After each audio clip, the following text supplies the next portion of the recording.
For a little rest after breakfast. This is the life. Wait a sec. Isn't something important supposed to happen today? Oh, today's our big day! We're supposed to leave the Fortress of Mirapede! Come on, we've got to go complete the release procedures now!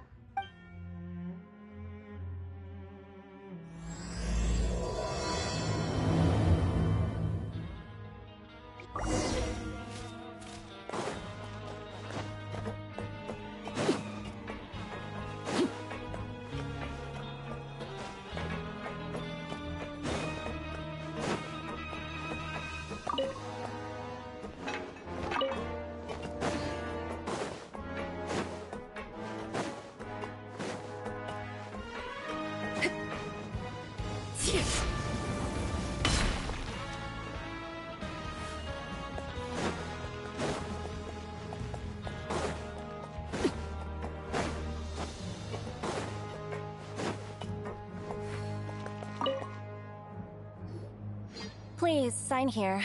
This document will be effective immediately upon signing, and you two may exit the Fortress of Mirapede via the regular channels. It's been so long since we've been to the surface.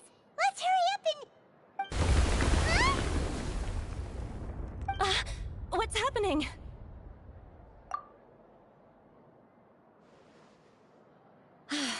I'm fine, thanks. But I wonder what that tremor was just now. Let's go ask the Duke.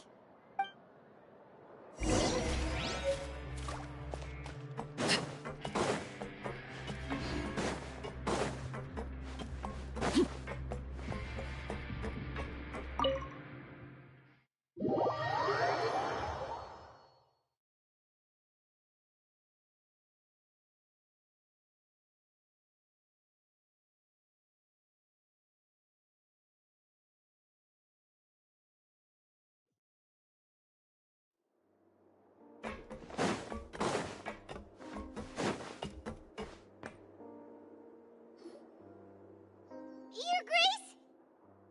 Ah, good to see you two. Is there something you wish to see me about? Yeah, what was with that earthquake just now? Ah, that. The tremor didn't originate from the seafloor. In fact, it seems it came from the surface. Over the years of serving as the warden here, I've developed a sense for distinguishing between what occurs on the surface and what occurs underwater. Besides, the seal that Monsieur Neuvillette set in place won't fail so easily.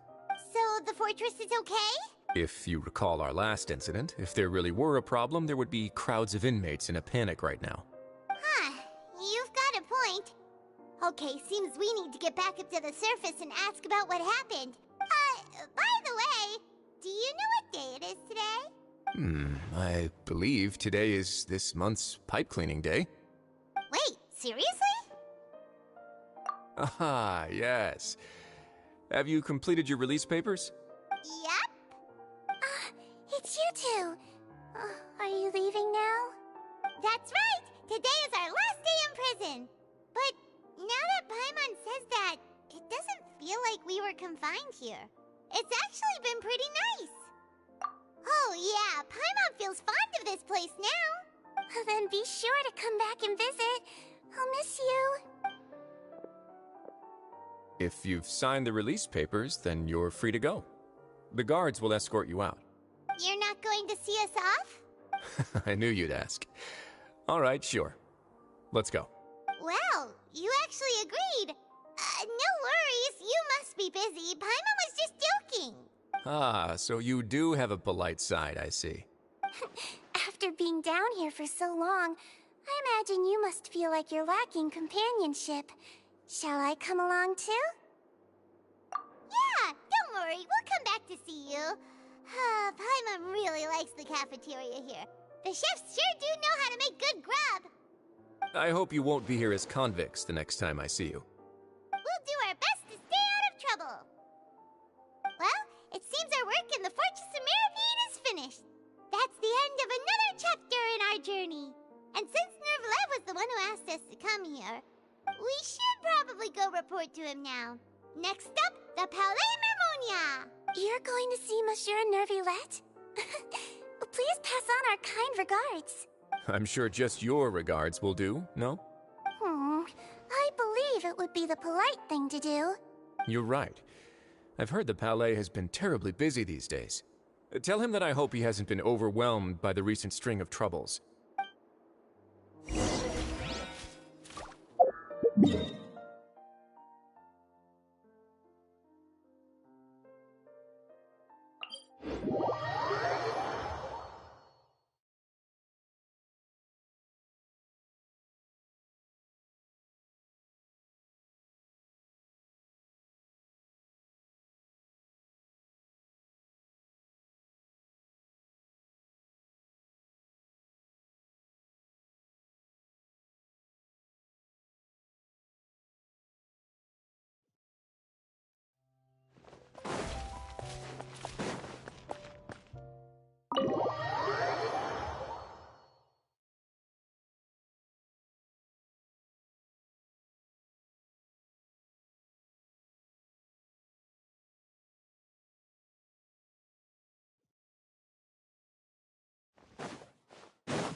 The Palais Mermonia sure is buzzing with activity today. Halt! Huh? Oh, it's you two. Apologies. Monsieur Nervalet did say you'd be welcome at any time. Excuse me, would you mind helping me take a look at this report? I'll be right there. Sorry, I've got my hands full here. You can see yourselves in. Everyone's so busy.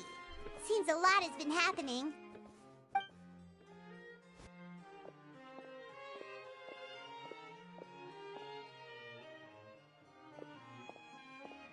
Nervalet! Hello. You've come at the right time, but you'll have to wait for just a moment, as there are some urgent matters I must tend to first. In the meantime, please, have a seat. If you'd like to have something to drink, let the Melusine outside know. That's all right. We just ate. Very well, then. Let's take a break over there while we wait for him to finish his work.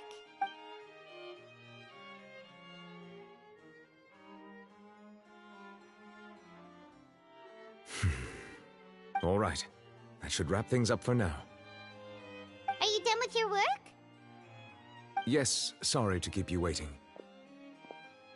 Today should be the day you were released from the Fortress of Mirapede, and it appears that you have managed to complete all the release paperwork. That's right, and we came here to see you right away.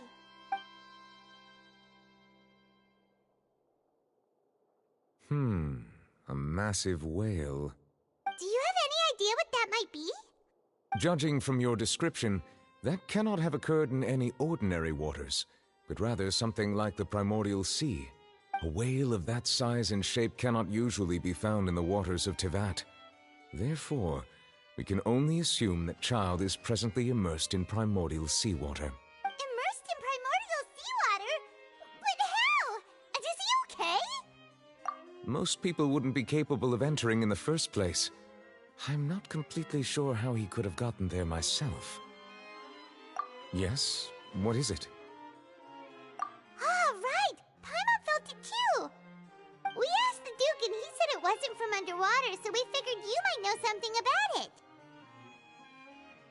It turns out that I have just received a report about this particular matter. In fact, that's exactly what I was busy with a moment ago. The source of the tremor was here on the surface near Poisson. After the shaking stopped, the water levels in the Poisson area rose at an alarming rate. The water levels rose? Oh no! What about all the people there? Fortunately, the water levels only rose for a short period of time and have already returned to normal now. However, I still have a bad feeling about the whole phenomenon. If the change in water levels is connected with the leaking primordial seawater, then the situation in Poisson may be much worse than it appears. Navia should be in Poisson, right? We need to go check on her! I would also like to go there as soon as possible, but I'm afraid I can't leave just yet. We must immediately formulate disaster prevention plans for the surrounding coastal areas to avoid potential catastrophes. I'll have to ask you two to go to Poisson first. I'll meet you there to check on the situation once I've finished things here. There's no time to lose! Let's get going! Please be careful.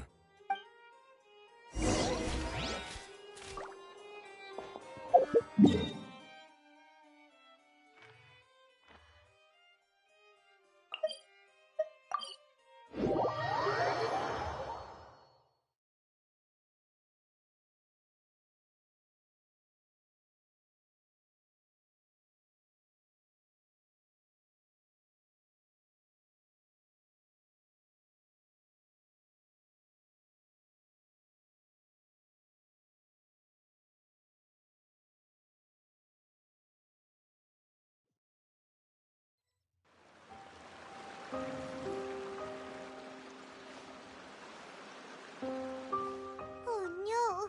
What happened here?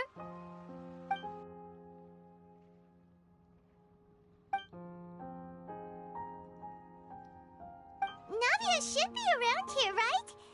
We need to make sure she's still... Paimon means we need to check on her.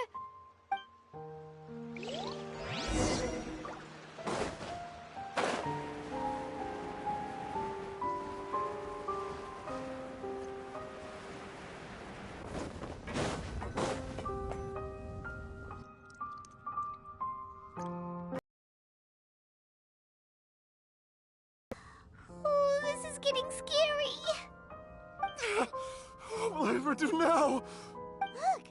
There's someone on the roof over there! Just stay put! We're coming up! Watch your balance! All right, just hurry!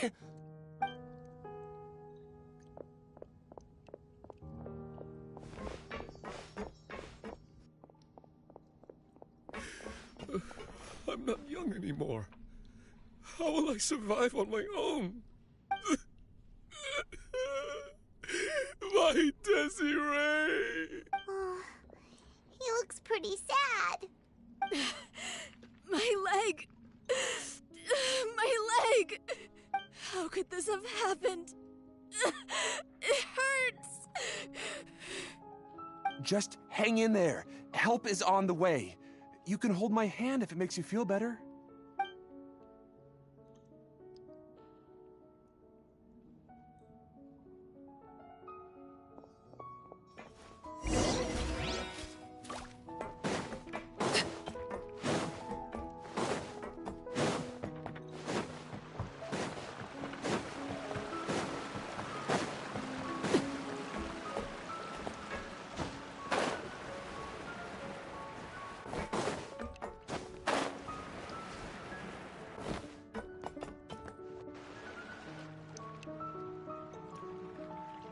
Oh, it's Navia! She's over there!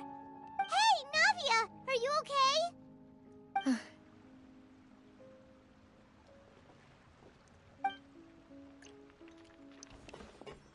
You're here.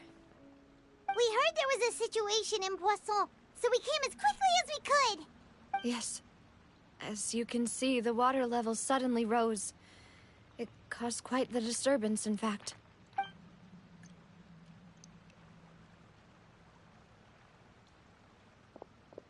Demoiselle! There was a wounded resident next to a building southeast of here. We've already transported him to safety, but we've run out of medical supplies. He's wounded? How badly? He fell, so it's probably a broken leg. He's pretty shaken up. When the water level rose, he desperately climbed up to the roof. Once the water receded and he saw the ground, he became terrified and eventually... He jumped down then. Find the leader of Squad 1 and tell him to take the wounded resident to see a doctor. He should know where to go. Understood. I'll take over his search and rescue mission in the meantime. All right. You'll be in charge. I'm sorry. Where were we? The situation in Poisson? Right. Allow me to explain.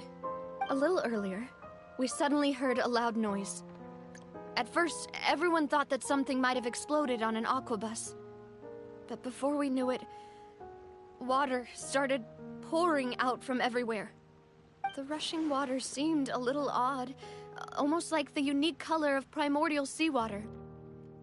Some people didn't realize the danger and thought it was just ordinary water, leaking from somewhere. Everyone on the street who happened to be close to the water didn't have a chance to escape. As the water levels rose, they suddenly disappeared. They were all dissolved. Those who realized what was happening started to flee in a panic, desperately trying to get to higher ground. Many were injured in the stampede, and some people fell from significant heights.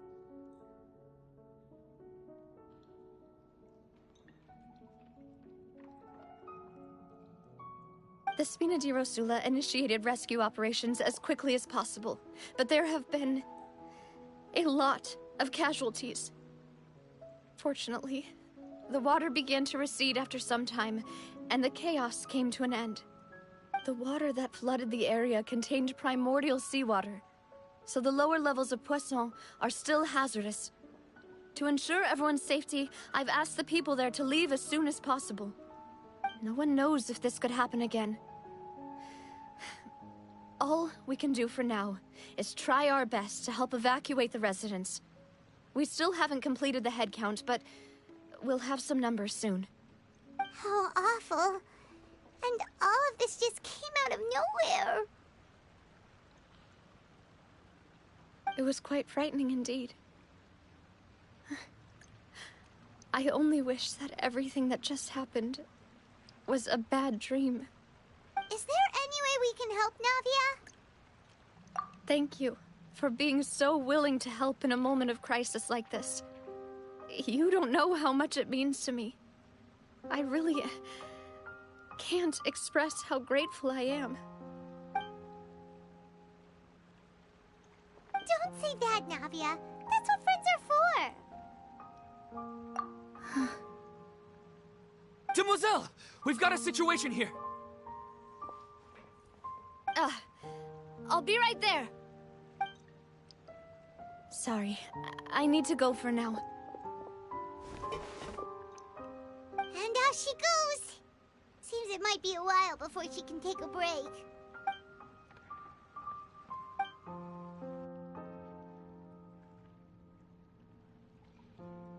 Okay, the wounded are being tended to, and we finished a preliminary head count. More support has just arrived, so I suppose I finally have a moment to focus on my own matters. Of course, we should remain ready for anything, and continue doing our best to rescue others. I'll be sure to have everyone at the Spina di Rosula ready to render assistance. Traveler, Paimon, would you two accompany me to my father's grave for a moment? Huh? Right now? Thank you.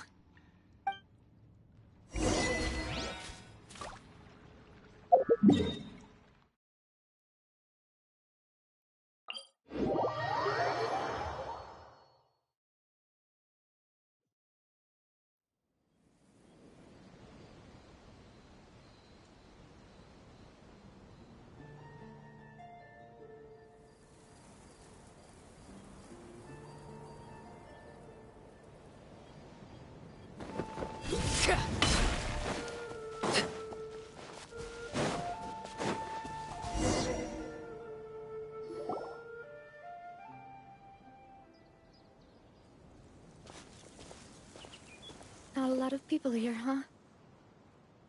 Well, given the time of day and the whole situation in Poisson, Paimon doesn't think there'd be a ton of people here visiting graves. Right. That's how things are now. The living are so exhausted that they've no strength to spare any words for the dead. Navia?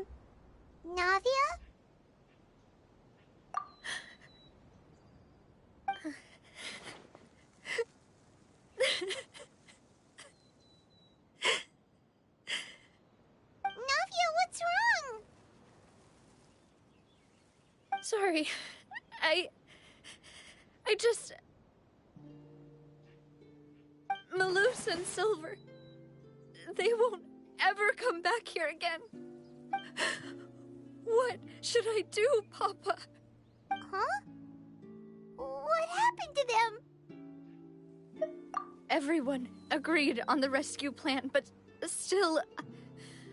I was the one who initiated it. They were helping evacuate the residents, but they couldn't leave in time. And they were caught in the seawater.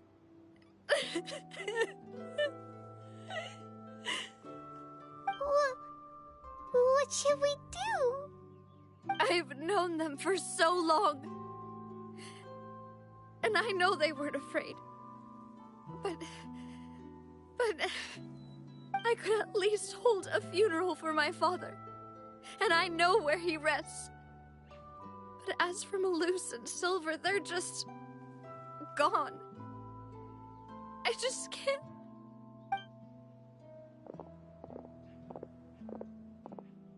Everything looks so clean after it rains. Even the gravestones. I didn't expect that you'd enjoy a glass of red wine in front of Master Callus's grave. I can understand. Besides, the scenery here isn't half bad. See, it's not just me. I always want to bring something when I visit Papa. Perhaps we might even have a picnic. He wouldn't be angry, would he? How could Master ever be upset with you, Demoiselle? Yet the cemetery is the home of those who have passed, is it not? Everyone ends up here sooner or later, no matter who you are. Buying yourself a plot in advance, are you? No need yet. But when I do, I hope you'll let me be buried beside Master Callus, Demoiselle. Hey, stop joking around. I'm quite serious. That way, it'll save us both the trip to see each other whenever you visit your father's grave. That makes sense. In that case, could I be buried on his other side? After all, besides you, Demoiselle, the two of us could certainly be considered Master's closest companions, no? Personally, I believe we fill those shoes just fine. Why are you bringing this up all of a sudden? Seriously. All right. I'll remember your requests. But I'd really prefer not to talk about this stuff. And what do you mean by saving me a trip? I'd make the journey even if I had to visit you two somewhere else. I've promised to let them rest in peace here. But here I am breaking that promise. I'm sorry for letting you see me in a mess like this. I don't usually cry, really. Paimon doesn't know how to help you feel better. But, well, she understands how you feel. I had always thought I could make my wishes come true. But now that I think about it, that never solely relied on me. Many things can only be accomplished with someone else's help. Malus and Silver have helped me so much. But by contrast, I could do nothing for them. I'm so sorry. You can spend as much time as you need here, Navia. We'll stay with you. Thank you. Right now, you don't know how much that means. By the way, you can have a look at this.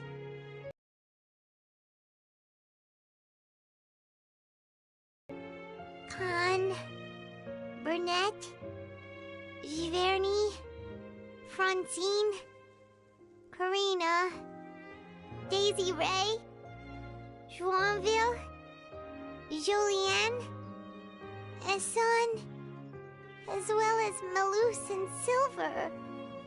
So, everyone else is safe. But still... It's okay. I know what you're thinking. And you're right. We lost Malus and Silver. But we were able to save more than we anticipated. The overall outcome indicates that the cost was worth it. Right! Don't think that way, Navia. One person might be saved at the expense of another, sure, but that isn't something we should ever consider a trade. Malus and Silver were not the price for saving anyone. They're heroes. You're right. Thank you, Paimon. What you said just now was pretty amazing, actually. I'll remember your words. Oh, really? Seems you've become more eloquent in the time since we last met. The knave? What are you doing here? Is everything going well on your side? Yes, my people are carrying out the mission according to your request. All the residents of Poisson have been evacuated, and we're preparing to relocate them to higher ground. As for these supplies, we have everything taken care of. There is no need to worry. Thank you very much. Wait, do you two know each other? We just met recently. Right, Miss Navia? Usually, I would call this a coincidental encounter. But that doesn't quite fit this time. Besides, it never even crossed my mind that a Fatui Harbinger would come looking for me. Thanks to the Knave, Spina di Rosula received generous support from the Fatui, which allowed us to complete the rescue and evacuation work so quickly. Mutual aid is essential to fostering positive developments. We were already in the area, in any case, so it was nothing. That said, I must say that you're a lot sharper than you let on. I'm sure you understand what I mean. I apologize for all the ways in which I tested you previously. We've never worked with a Fatui before, and it's extremely important for us to know who we're working with. My subordinates have reported that Fatui soldiers have been observing water levels and taking head counts in various locations. I hear that they've also prepared a large amount of emergency supplies. I'm quite surprised. This is nothing to brag about, nor do I intend to. It is simply the way of powerful organizations to act forcefully, whether they are doing good or ill. You've witnessed that firsthand, in any case. As I've told this traveler before, I know of the prophecy, and I intend to prevent the impending disaster. Lending your organization a hand was a natural first step in accomplishing that. As such, do not be troubled by this token of our sincerity. Perhaps one day, you'll also be able to help me in the same way. Without your help, there would have been many more casualties. I won't forget your kindness. Furthermore, I sincerely regret what happened to Malus and Silver. I only wish that my people could have arrived a little earlier to prevent this from happening. Don't say that. You and your subordinates did everything you could. As Paimon said, Malus and Silver didn't choose to sacrifice themselves for any specific person. And they weren't the price paid for other salvation. They chose to become heroes themselves. I've never liked hearing people put it that way. It's like trying to relieve pain by saying some noble-sounding words. But right now, there's nothing more suitable. They really did become heroes. You're right. I'm sorry for your loss, Miss Navia. Water is life to Fontaine's people, and it also spells disaster.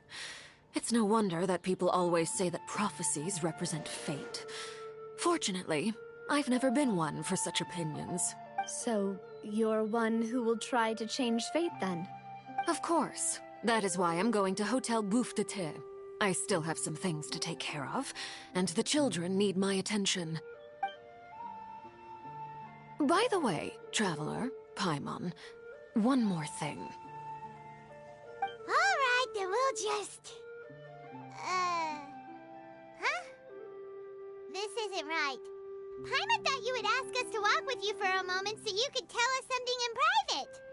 That is a clever and useful conversation technique, which I do like to use when necessary. But there's no need today. It would not hurt to have Miss Navia listening in. Traveler, I'm sure you remember that I said we could work together when we had the chance. You and I both know that there may be issues with the Primordial Sea. Previously, it was the Fortress of Meripede's sluice gate, and this time it was the water levels in Poisson. These are both signals. Indeed. Allow me to share the latest intel I've received from the House of the Hearth's intelligence network with you. During some recent investigations, a child claimed to have discovered some ruins near Poisson. The ruins date back to ancient times, and seem to be worth investigating in many ways. Judging by the dating of the ruins, they may be related to the prophecy and the coming crisis. The situation is becoming more urgent, so any pertinent information will prove extremely precious. My people initially came to prepare for ruin exploration. Unexpectedly, this disaster struck, and at present, we're all busy prioritizing the rescue effort. So that's why the Fatui were already in Poisson. I wanted to take the children along, but unfortunately, Linny, Lynette, and Fremine have all been dispatched to higher ground to assist affected residents. Linny told me that outside of the house, the person they trust most is you, which is why I want to give you this task. The House of the Hearth's members see each other as family, but Linny, Lynette, and Fremine said that they also see you as such, even though you are not from the house. I'm sure you already understand how earnest they consider their friendship with you to be. Oh, that somehow makes Paimon feel kinda happy. The intel I just shared about the ruins could fetch a high price. But since the children consider you family, it's only natural that I freely share it with you. Got it! So all we gotta do is go to some ruins, right? We can handle that. Excuse me, but may I tag along? You wish to join, Miss Navia? But are you sure you're up to exploring some ruins? You need to rest. Well, I'm sad, yes. But I can't just go back and plop myself into a chair by the roadside and do nothing. There's no point in being depressed while we still have a disaster on our hands. As my father's successor, I must live up to the hopes he had in me. Besides, I'm also doing this for myself. I need something, a distraction, to keep my mind off Malus and Silver. Since you put it that way, I have no objections. What do you say, traveler? All right. The ruins are to the south of Poisson. Here's the map. Okay, the three of us will handle it. Come on, let's pack up and get going.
So, are these the ruins the knave was talking about? Whoa, talk about old. They seem to be pretty ancient, all right. Let's go in and have a look. Just be careful.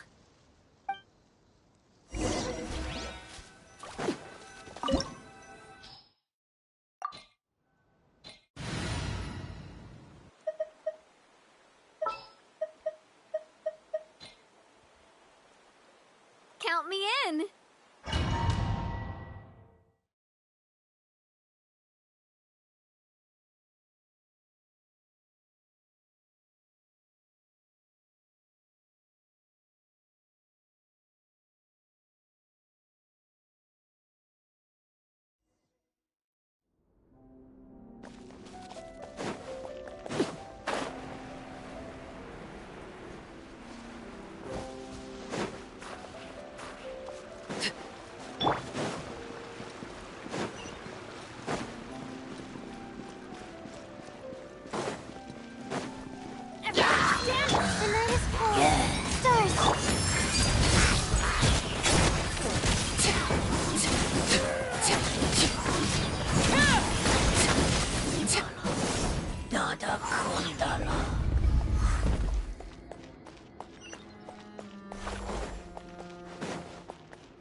This place has also been contaminated by primordial seawater.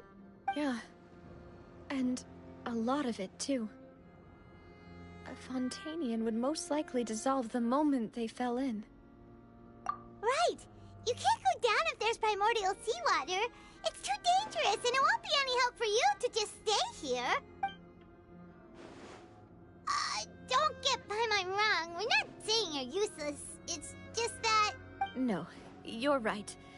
I can't do anything in this situation. I'll leave this to you.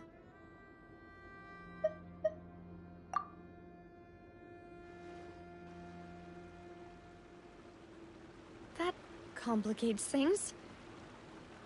Maybe the only way left is forward. In that case, do you want to wait for us here? The water levels here are unstable, and there's a chance the water will rise. So, staying here wouldn't be safe either. I'll go together with you. Perhaps we'll find the exit just up ahead. All right. Come with us for now then, but please be careful.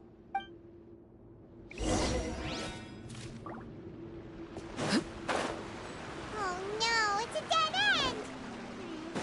Let's try climbing over from the side.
Wait, there's something wrong with this bridge!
demoiselle?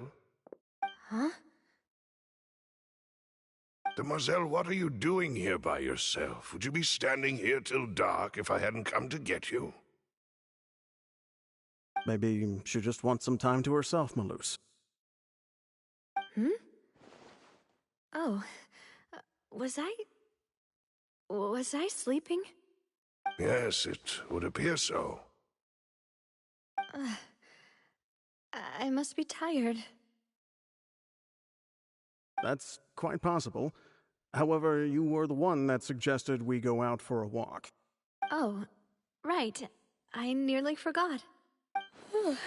It must have slipped my mind when I dozed off. I haven't had a nap today yet. Have I? This is a familiar feeling, yet something's a little strange. Is something the matter, demoiselle? Oh, no. No, I'm fine. I was just trying to recall why we came out for a walk. Do you remember Mr. Giverny? He'd requested our help before with foreign merchants who had a debt dispute with him, and we'd resolved the matter not long ago. We were headed to see how things were going with him at the moment. Ah, right. Yes. I remember now. Oh, Miss Navia. Ah, Mr. Malus, and Mr. Silver, too. It's good to see all of you. How have you been? I've been great. Thanks to your help, those bothersome merchants finally realized that I wasn't the one they were looking for. Why, I wasn't even the guarantor for that person. They were knocking at my door day and night. Even my neighbor, Obina, was getting fed up with them.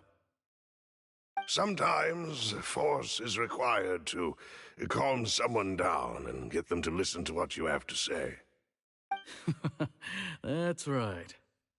Oh, by the way, Burnett, what was it that you wanted to give to Miss Navia again? Oh, yes. One moment, I have it right here. Miss Navia, these are some flower seeds that I prepared. Please take them. They're a very good variety, and they'll become very big and beautiful once they bloom. I don't know what we would have done without your help, so this is a little token of our appreciation. I hope you won't refuse. Ah, did you cultivate them yourself? Thank you so much. I'll certainly take them. Malus, we do still have some empty flower pots at home, right? Why, we can have as many pots as you'd like, demoiselle. Perfect. In that case, we'll swap out some of the decorative plants for some of Mrs. Burnett's flowers. Very well. Wait. Something seems to be off here. Excuse me, madam. If I'm not mistaken, your name is Burnett, correct? That's right. Is something wrong? No, it's nothing. This is the first time we've ever met, but your name seemed familiar to me. I must have heard it when I was discussing things with your husband previously. I've heard this name before. Sometime recently, I'm sure of it. And why are there so few people around here? Where did everyone go? We must mind the time, demoiselle. We still have important things to attend to today. Huh? We do? Like what? Well, now, did you forget? Miss Navia, here you are. I've been looking for you. Please, come to the Opera House. Your trial is about to begin. My trial? Wait, why would I need to go to the Opera House? Yes, she's right, demoiselle. It's just about time now, so we should get going. Oh? All right then.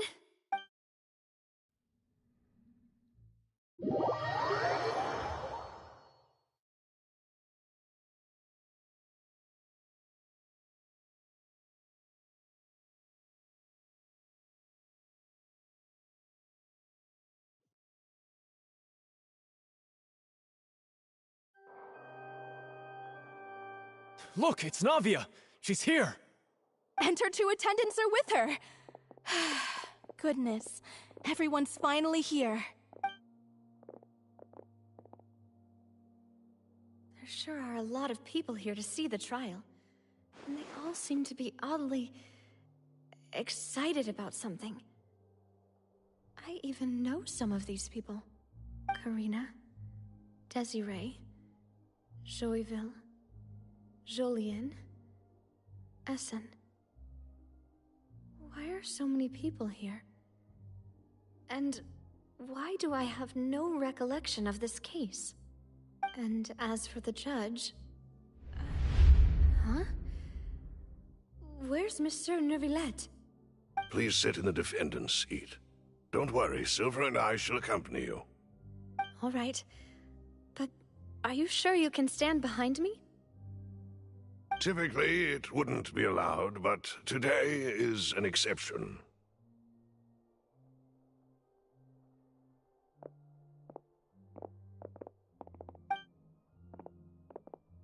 Hey, what kind of place do they think this is? Come on, do they have any idea what they're doing? Seriously.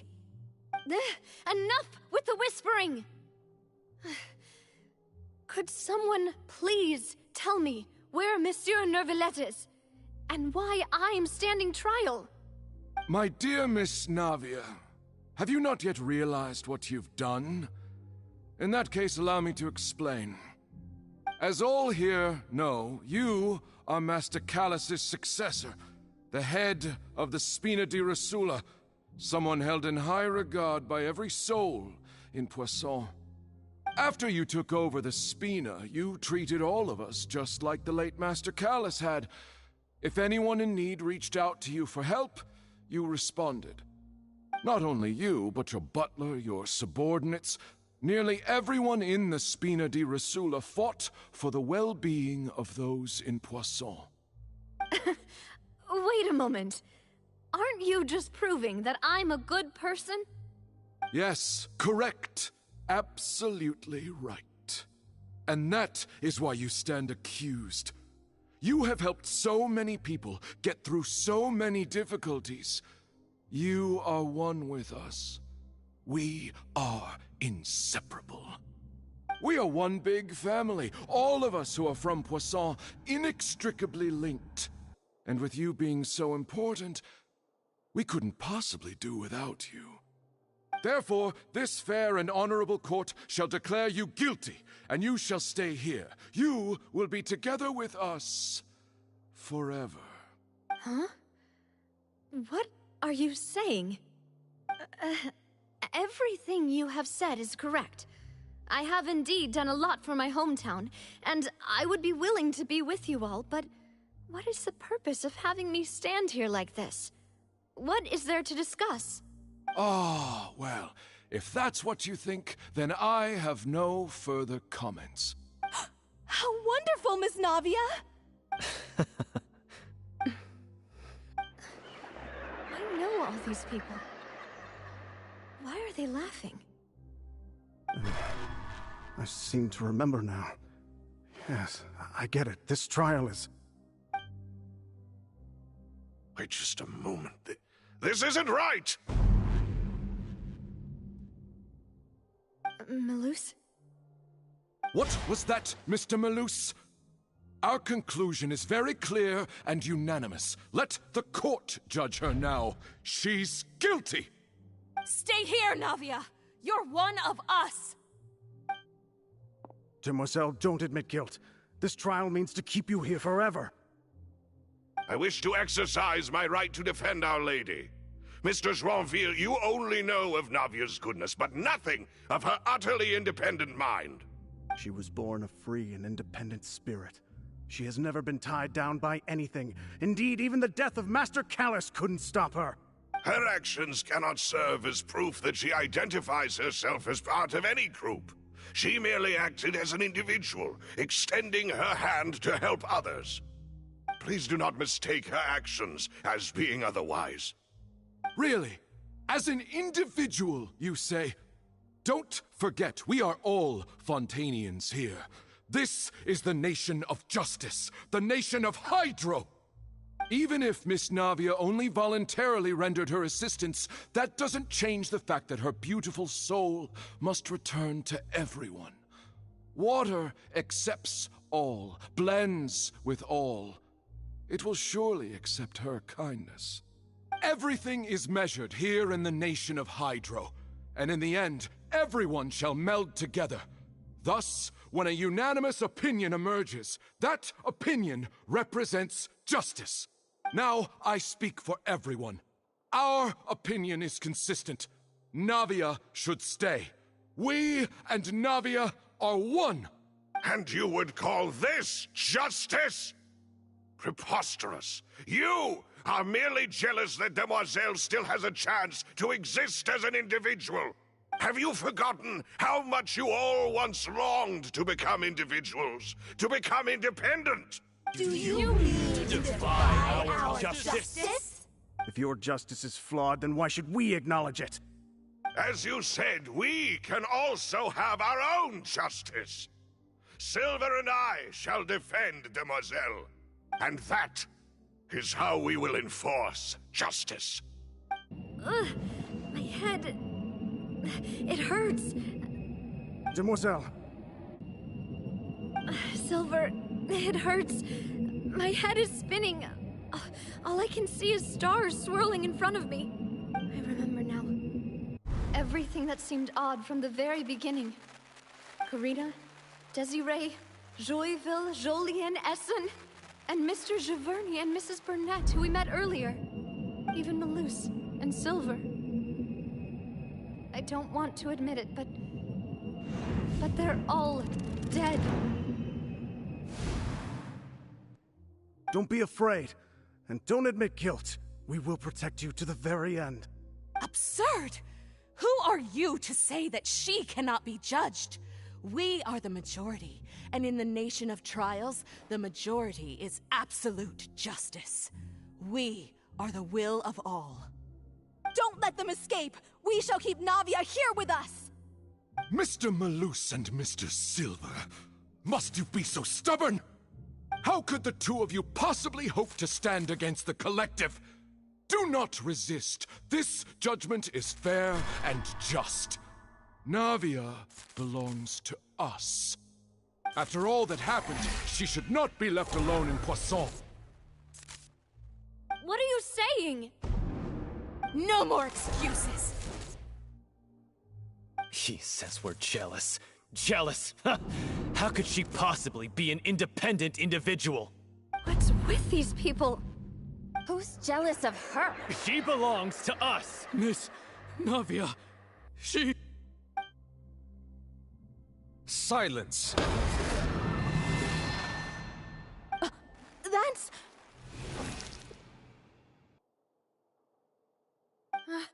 Monsieur Neuvillette! Such commotion is prohibited in the court. The accusations you just presented are nonsense and cannot constitute a proper trial. The court will adjourn for the rest of the day. In this, I shall hear no objections from any unauthorized party. Our thanks, Monsieur Neuvillette. Please leave with me, Miss Navia, while there is still time. But... Go on now, Demoiselle. This is your only chance to leave this place. What, can't bear to leave us behind or something? Malus. My apologies. I couldn't resist making one little joke once I realized that this shall be our last goodbye. Malus... Silver... Quickly, you must come now! Goodbye, Demoiselle. Farewell.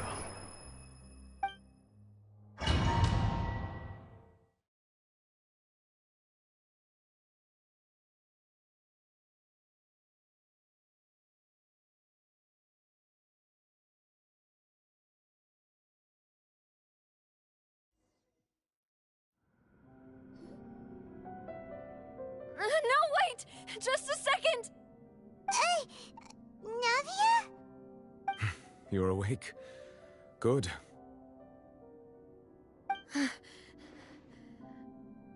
I must have been dreaming. Malus and Silver were still alive, and they were defending me at some insane trial. It looks like you're all right. Did all the sad feelings cause you to have a nightmare? Paimon could give you a hug. The ruins you were exploring suffered a cave-in. When I arrived, I found you falling toward the water. You were just about to be dissolved within, but I... What is it? I think I saw 2 Oceanids protecting you.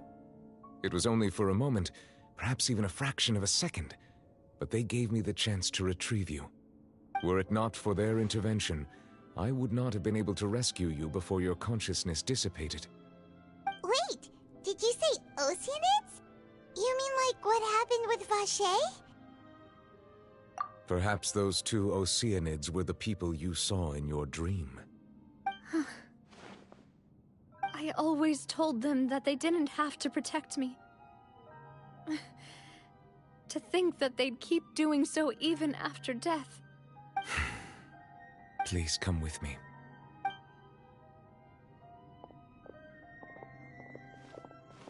Neverlet, are you okay? Oh, I am quite all right. Perhaps there's something we could chat about? Why do you look so stiff all of a sudden? Oh, Paimon knows.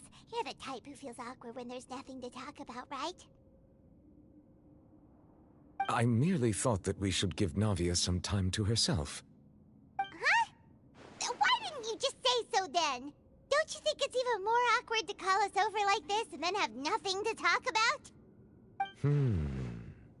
I suppose so. Ah, Sigewinne. I hope all is well with her these days. Her work in the Fortress of Meropide has not been too much for her, has it? No way! Don't worry. She's doing fine down there. She's an amazing head nurse. I see. Well, that is good. I have always worried that Sigewinne would need a lot of time to understand the world of humanity, just as I have. Oh, and the Duke also says hi! Even though Sigewinne made him do that. He hopes that you haven't been overwhelmed by all that's happened lately. Thank you.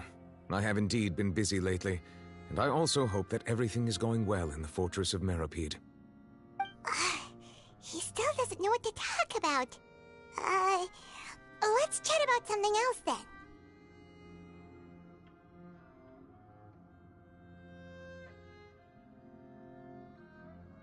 So, Neverlet, you're probably quite the swimmer, huh?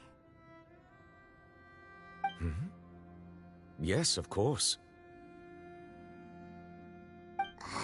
This isn't going anywhere. Let's try something else. How did you find these ruins? Did the knave tell you? Yes, in fact.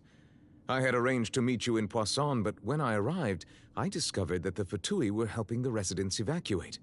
They had even transported a large quantity of supplies to the area. Amid my astonishment, I ran into the knave, and we had a chat. She informed me that she had asked you to investigate the ancient ruins here. Yeah, we originally planned to meet up with you, but we thought you might still be busy with all those official documents. We didn't think exploring the ruins would take very long, and who would have thought you'd wrap things up so quickly?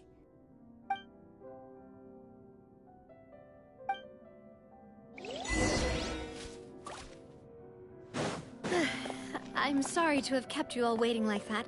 I'm feeling much better now. I guess we should get going again. Will you come with us, Monsieur Neuvillette? Yes, if you wouldn't mind my company. All right! Another one's going to the right! Let's keep going then! Hey, go in! Don't be scared. This one's got your name on it! Nada Kundala.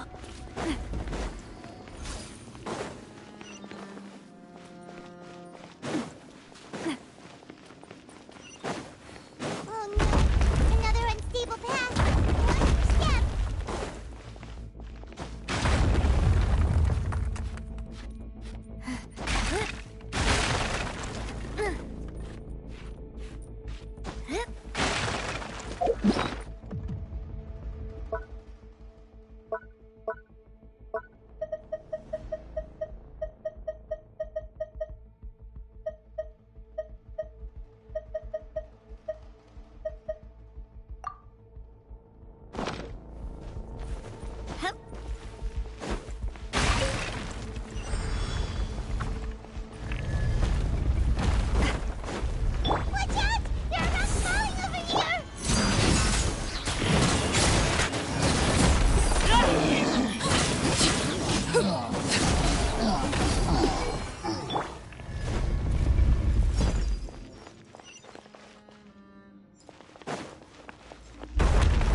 Yeah. You can. Silver Senda!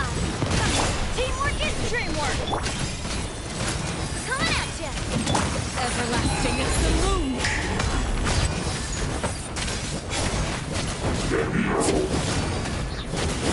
Stars, shine.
Looks like we've reached the end.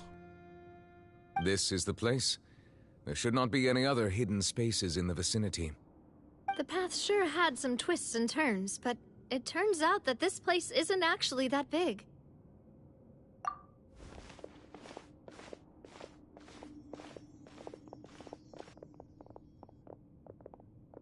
Stone slates. It seems like they were put here as an offering. Could we take them down and have a look? Perhaps we should just leave them be for now. There are 4 locations in total, but only 3 stone slates. The slate that should be in the first empty spot is missing. The surrounding walls also show signs of damage. There's something written below. Let Paimon see. Reason dictates that this nation be destroyed. I shall record the history of its future here in its past. Say what? It feels like someone left these slates and these words here for a purpose. But does he mean that Fontaine should be destroyed? That would fit the circumstances dictated by the prophecy, yes. Indeed, the slate's contents correspond to it. Take the second slate, for example. There's a person kneeling here.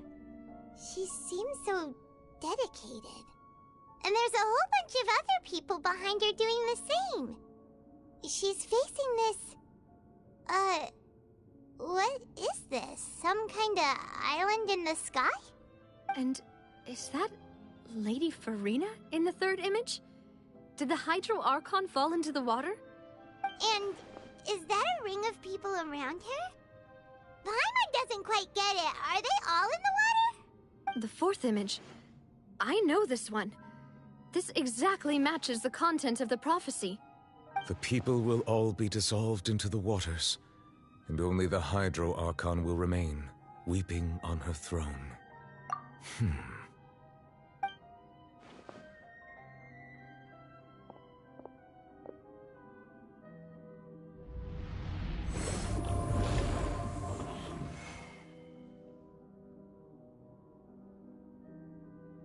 More information should be hidden in these slates, but I fear I cannot easily uncover it, most likely due to us missing the first slate.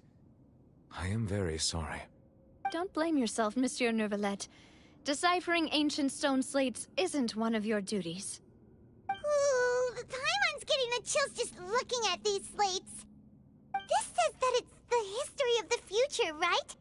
That means the prophecy's sure to come true. I really hope it doesn't mean that. Still, Paimon feels like these images are kind of weird when you look at them together.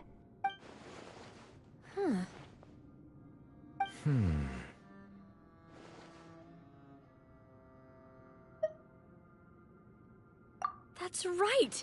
If the images are in chronological order, shouldn't the fourth, the waters drowning Fontaine, come before the third, where the Hydro Archon herself falls into the water? And yet the order is reversed here.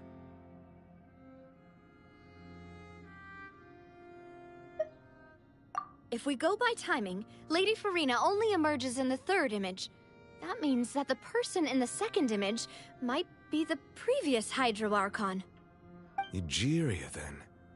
I had never met her, but her appearance here does match the records.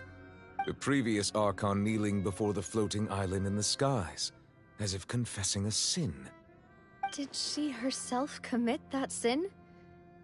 And if not, why would she be in such a posture? Also, I'm still wondering why these ancient stone slates are here at all. Judging from their contents, could this place be the origin of the prophecy? Does that mean that someone, or some people, once saw these slates? But who would have created these slates and left these words here? It seems that any further clues will have to come from Farina. In that case, there's no time to lose. There's nothing else to be gained here, so let's head back first. Yeah, we better get somewhere safe for now.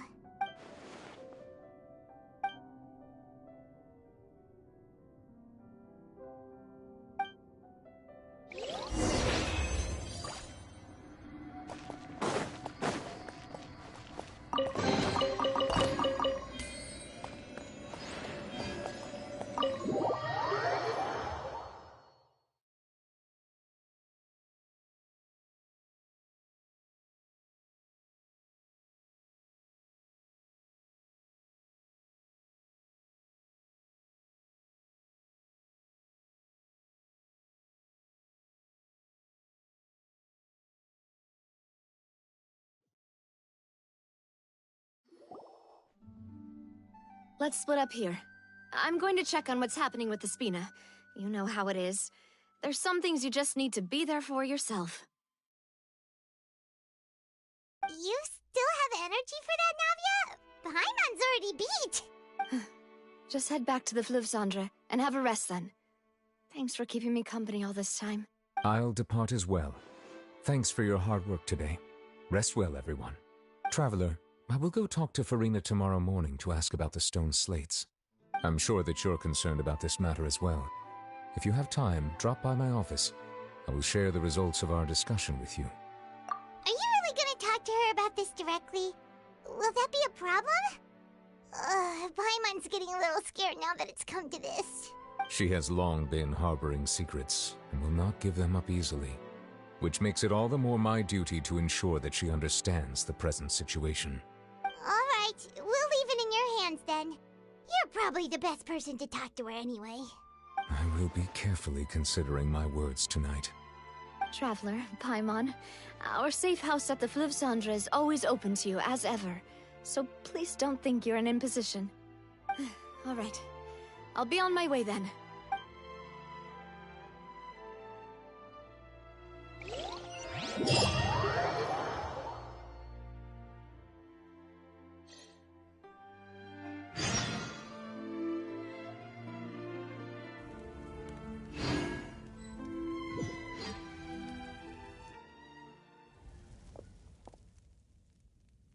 Welcome back.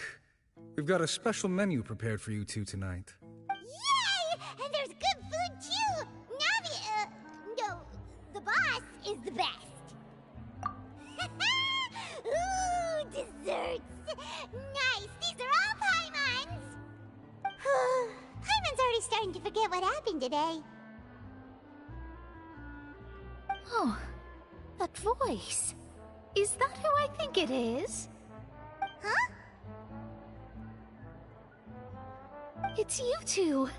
What are you doing in Fontaine?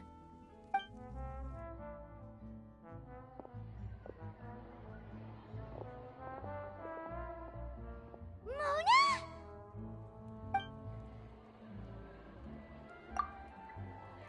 Seriously, nobody just uses a scry glass whenever they've got time to just see who they'll meet on the road. Still, we didn't expect to see you here. Wait, you're not a Fontanian, are you, have some business to attend to here, so I booked a hotel in the city. I was just out for a stroll when I bumped into you.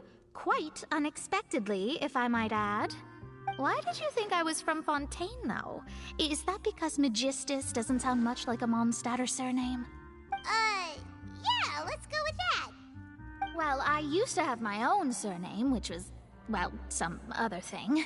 Either way, the old hag told me when she took me as her disciple that the first step to being a great astrologist's pupil was to change that name. There was nothing for it, really. She really is amazing at astrology, so I changed my name to what it is now according to her wishes. To my surprise, however, Magistus is not the name of some ancient house or clan. It isn't? Nope. Although it is used by us in place of surnames, it generally just means great. Wow! Imagine including a boast in your name. Wait, are you gonna have to put that into your genealogy as well? I reckon so. In any case, I'd give my disciple a name like this as well, if I were to take one. Astromancer Barbeloth Trismegistus. Whoa, that's a long one. Does it also mean great or something? My name means Mona the Great Astrologist. As for the old hag, hers is, in plain speech, the thrice-as-great Scholar of the Stars. Just take it as a title specific to astrologists. Thrice as great? That's so petty. I know, right? That's just how she is. She used to call herself Magistus, actually, but when she took me in, she changed her name to Trismegistus. Talk about excessive. Magistus is thus the calling card of our school, so to speak, which makes it about the same as a surname. It's all right if you don't get it. You can look into it further should you need to study astrology more deeply. That sounds terrible! But anyway, you're not Fontanian, are you, Mona? You're from Mondstadt, right? Well, I was born in Mondstadt, yes. My parents migrated to Dornman Port, and I traveled with the old hag for a while, after which I settled down in Mondstadt City. Oh, that's a good thing then. At least we know you won't be dissolved by Fontaine's waters. Speaking of that, I'm sure you're aware that a bunch of things have happened here in Fontaine, right? I know you're not a local, but I'd avoid getting too close to any water that looks strange all the same. There's something ominous about it. Well, the water, I mean. That was the main reason, yes. Just a while back, the Steambird invited me to take part in a panel and speak about the circulation of the prophecy as an astrologist. The invitation was sent quite early on. I don't think anyone expected Fontaine to be in this much trouble. What do you make of that prophecy, Mona? Just tell us what you think as an astrologist. Your word would go a long way to make things more certain and less scary. What I can tell you is that I'm an astrologist, and that this prophecy concerns the fate of Fontaine, even that of Altivat. Ascertaining this is akin to reading the fortune of the whole world. I'm afraid that this is not something that just anyone can do. If I could do it, you would no longer call me an astrologist, but a visionary. But on the flip side, the prophecy is so huge and powerful that it must surely come from a powerful visionary. Its contents involve the fate of the world. Disregarding it would be a mistake. A visionary? Sounds really powerful and all, but does such a person really exist? Of course. The old hag could do it, and I'd bet there are others amongst those Hexenzirkel colleagues of hers who could do something similar. Huh? Are you sure? All right, I'll help you.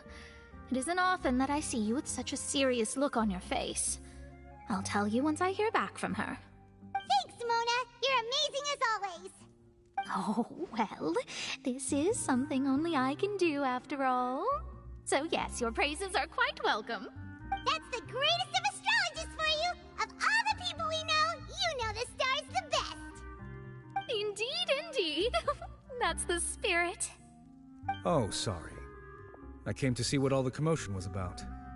If there's anything you need, do not hesitate to inform the Spina di Rosula.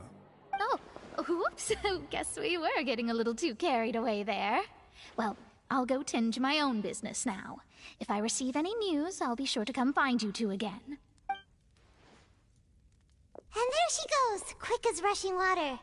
And here we are with the Spina guy giving us suspicious looks. Right, but we were able to recruit Mona's help, didn't we?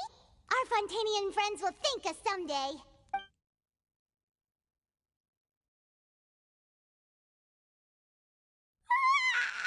Good morning. To be honest, Paimon's still feeling kind of sleepy. But it's time to get up, Traveler. We agreed to go see Neuvillette, so let's pack it up and get going.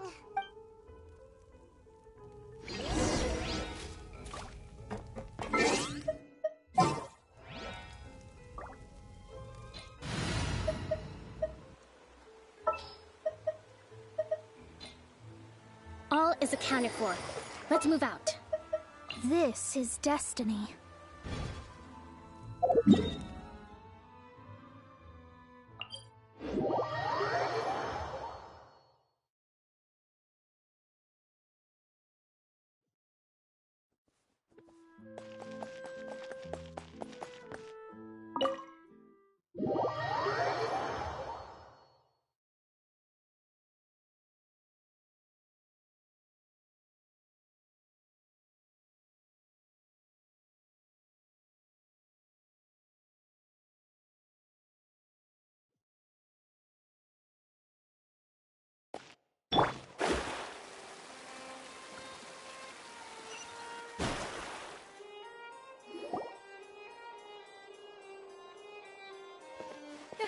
You're here!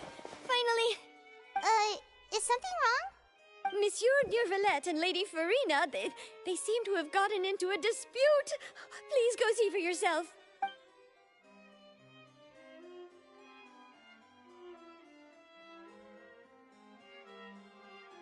Like I said, I've already explained everything. And yet the problem has not been properly solved. There is little space for excuses between us. It is not my intention to offend you, but please, tell me where you stand. You are the Hydro Archon Focalor, are you not? Look at this. This is a list of the victims from the recent Poisson incident.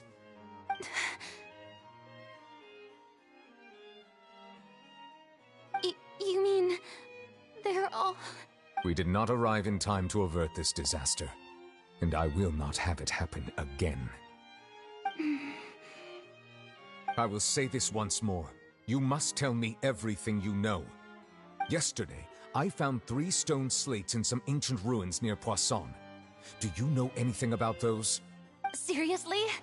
You're questioning me like this is a court case now. I don't know anything about that. But you found them in some ancient ruins, you say? That's correct, which is why I came to ask you some questions. There should have been 4 slates, but one of them was missing.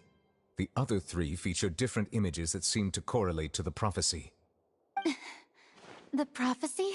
The second of these slates depicts the previous Hydro Archon Egeria kneeling before a floating island in the sky, as if confessing something. Do you know nothing of this either? I don't.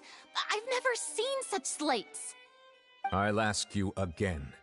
Do you really have no information regarding the previous Archon? My deciphering of the slates indicates that the Hydro Archon Egeria once had to confess to, or apologize for, a certain sin. If anyone would know about it, it should be you. All gods don't have the same secrets, you know. She was herself and I'm me. Is it really so strange that I know nothing? I understand your concerns, but I'm sorry. I just don't have anything to tell you. Forgive me for saying this now, Lady Farina, but I have long known of your various secret investigations into certain matters. There are several indications that you have been investigating the prophecy on the sly.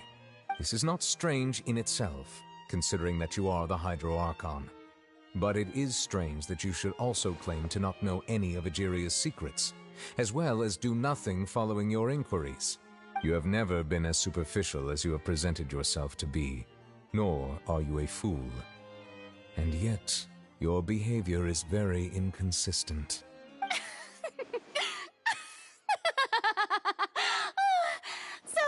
watching me all this time, have you? I didn't think you were that type. You... Well, since you know about my secret investigations, then you should know I'm actually working to take care of it. There's no point questioning or suspecting me. You're the Eudix, but you're still my subordinate. You should be following my lead. Just trust in me. You're Archon, and do as I say. Never mind whether you can truly convince yourself to or not. It'll all turn out fine. That's all I have to say. We do not discuss this matter again. Oh, the opera's about to start. Toodles!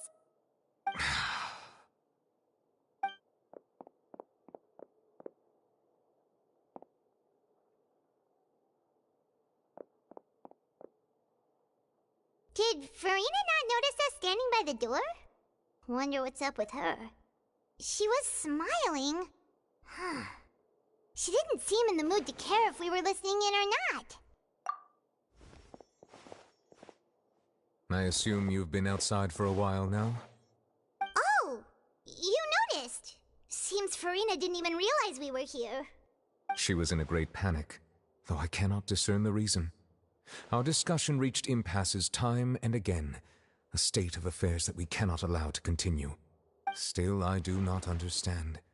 Dialogue is the basis for understanding, so why did she keep refusing to engage? Everyone in her inner circle has noticed that she is hiding some secret. The issue is her attitude. I fear that she will not reveal anything unless absolutely forced to. We may have to create a situation in which she will have no choice but to speak. Oh? Like what? Normally, people will only reveal the truth when standing trial. Perhaps we must have the Hydro Archon experience just such a scenario. But Farina's seen so many trials, and she's really good at dodging questions. How do we make sure that she won't just slip away at the first chance she gets? We will need to consider this thoroughly, join forces with various parties, and then do what we can. If at all possible, I would prefer to recuse myself from this affair, but we must prevent the prophecy from coming to pass. This may be cruel to her, but all Fontaine is in crisis. The information a god possesses is too precious, and so we must take a chance on this. But who will lend us their aid to do such a thing?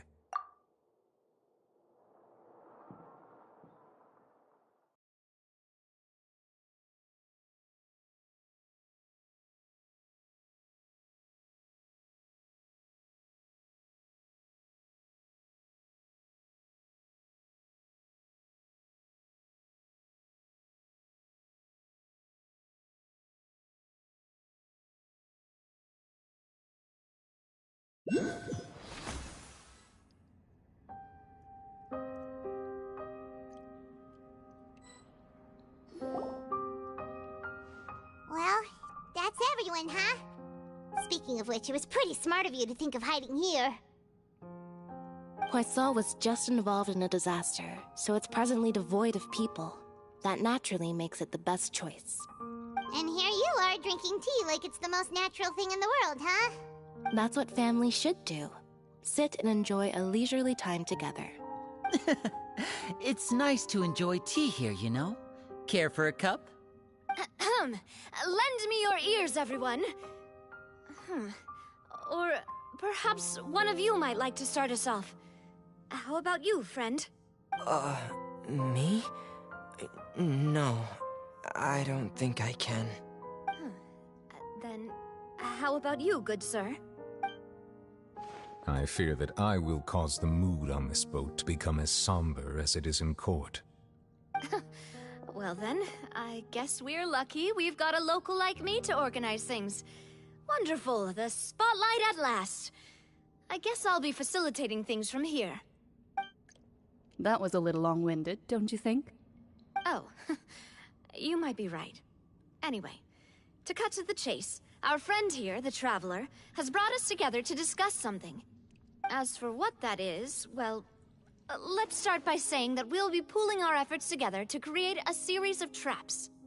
Oh, how intriguing. Well, it's just an expression, really. One that I just learned from Chlorand. And use on the spot. So, let's invite her to explain in detail. A round of applause, please. Huh? Didn't you say that you would be facilitating this? Oh, come now. Your work doesn't involve much public speaking, right? This is a good chance to practice. You might even pick up some fancy oratory tricks to impress your boss with in the future. I see. And what does my boss say? He is glad that you consider him your boss. Do go on.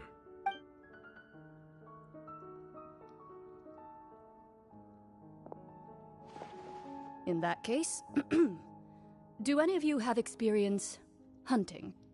Not that I recall. Fremine and I once used a wooden stick in a basket to catch wild rabbits when we were younger. As for Lynette, oh, right. You were sick that day, weren't you? I've also gone diving to catch some fish before. Does that count? I'm afraid not. You may or may not have heard, but Fontaine once played host to a group known as the Marechaussee Hunters. Though that was their name, they did not hunt animals, but rather various monsters left behind by the ancient dynasty of King Remus. Today, Fontaine's monster population has already thinned greatly, so the hunters have blended back into society, taking up arms in other lines of work. They even left a unique methodology of hunting in their wake. A trap comprises of the following components: bait, a trigger, and a containment device. Sometimes a lethal implement will also be necessary to deal with the prey. So, if we were to build a trap together, right now, what would you choose to build it with? For me, I would prefer something basket-shaped. Pigeons and rabbits will see the bait and naturally enter the snare. Our line of work requires a deft hand, and we're some of the best in the industry, so you can count on our techniques. You used some of those techniques while moving the people of Poisson, didn't you? My subordinates mentioned that you even performed some magic for the bawling children. Yes, and I even managed to gather some intelligence in the meantime. I'm quite the multitasker if I do say so myself. I'm afraid I can't claim that as my strong suit. I prefer more stable methods, like placing bait in the water and waiting for the fish to come within reach. That's the kind of method I would count on. Calm and steady. Exactly the kind of person who would catch loads of fish. And I can be their assistant. With discretion, I'm sure. I'd probably use some sort of mechanical animal. Papa once bought me some small clockwork squirrels, mice, and such. When placed in the forest, they can attract others of their kind. I remember that you liked those too, didn't you? I did. And that would be a good way to go about it. If they're realistic enough, animals of the same kind will follow them all the way to the trap. What about you, Monsieur Neuvillette? I fear I do not have any related experience. That makes sense. You usually solve problems directly, without the use of any such tricks. But I do have one more question for you, Monsieur. If we were to create a trap now, how would you design it? I would like for it to be effective, but bring no harm to the prey. A more gentle trap would be ideal. Kind, as always. However, our intention doesn't necessarily change the containment device and the type of implement we need. If we wanted to kill the prey in one strike, we would need a powerful implement. However, that also goes for prey that must be captured and safely contained. Wait, why's that? Only a hunter who's a true expert at subduing their prey can snare it without harming it. The line that divides life and death is often exceedingly thin. So are we going hunting together? We hadn't thought of seeing ourselves as hunters. It kinda works, but maybe it's still not the best metaphor. If our means of capturing and dealing with our prey is to put them on trial, then the hunting metaphor is actually quite accurate. But we shall require much more courage than any hunter to judge a god, a being whose seat is an exalted throne. Oh, so that's what's going on. Sounds very interesting.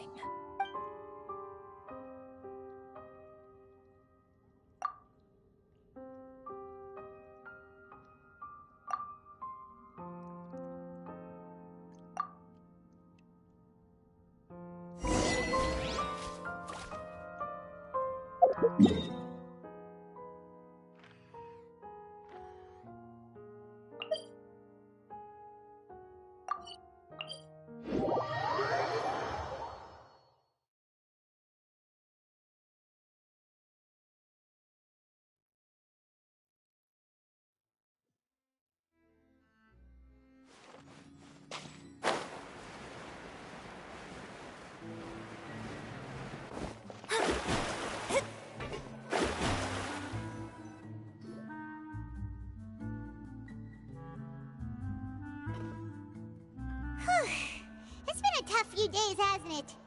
So much has been happening. Paimon didn't think the meetings would go on for so long, but everyone seemed pretty fired up, huh? Paimon thought they'd be at least a little frightened. Well, Fremine was, now that Paimon thinks about it, but everyone else just looked a little surprised. Well, it's hard to say. Paimon doesn't have any experience with this sort of thing. But with you around, Paimon sure will do great. After all, you're the most reliable person in the world, aren't you? Did you just pour some tea? Paimon didn't notice you doing that at all. Then what's that? Paimon's never seen that cup before. Don't be frightened. I'm just joining you two for tea. I merely refrained from saying anything till now. Who's that voice? But there's no one here. Aw, have you forgotten me already? Wait, you are familiar. You're the voice we heard from the sky in Sumeru. The voice from the sky, I fear that description is wrong. Though, not completely wrong. You're feeling lost now, just as you were feeling previously. I sensed that confusion and thus came to you. Guiding people is an irresistible hobby of mine, after all. Consider me a passerby, just accepting a commission from my friend's disciple on a whim.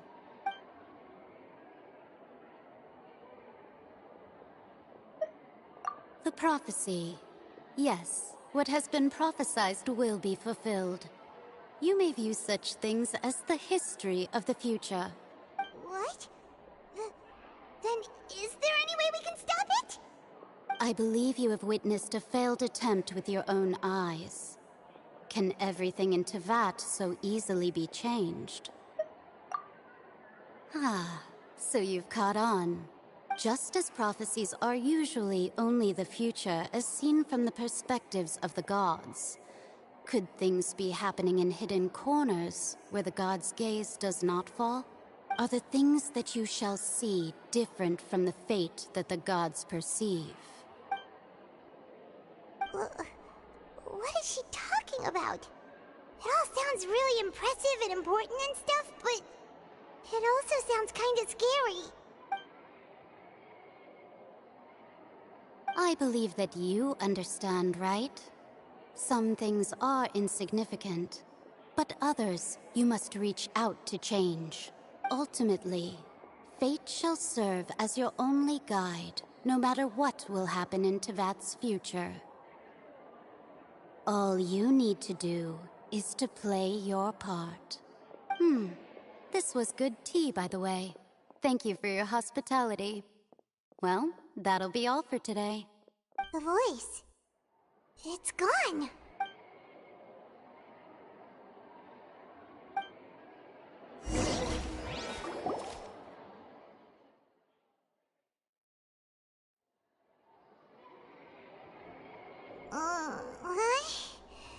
I hear someone talking. All right, coming. Hey, it's you who's getting lazy, okay? Well, I see I've walked in on some lively banter. Mona! Fine, just fine. I went to take part in that Steambird panel. It turned out to be more interesting than I expected. Not all Fontainians are pessimistic about this. One journalist mentioned that sitting around and waiting for the end to come would be wrong, and that they should make their own rescue preparations. I agreed, so we had a brief chat with her. Did she have pink hair by any chance? Why, yes, it was Charlotte. You remember her, right? That daredevil journalist? I'm in full support of her view. Prophecies are very important, but how can people allow their lives to be commandeered by just a few words? That's right! Paimon's glad to hear something sensible for once. Ah, yes. About what we had discussed before. I did try, but I'm afraid I couldn't reach the old hag. I'll try again tonight, but I wouldn't get your hopes up. Huh?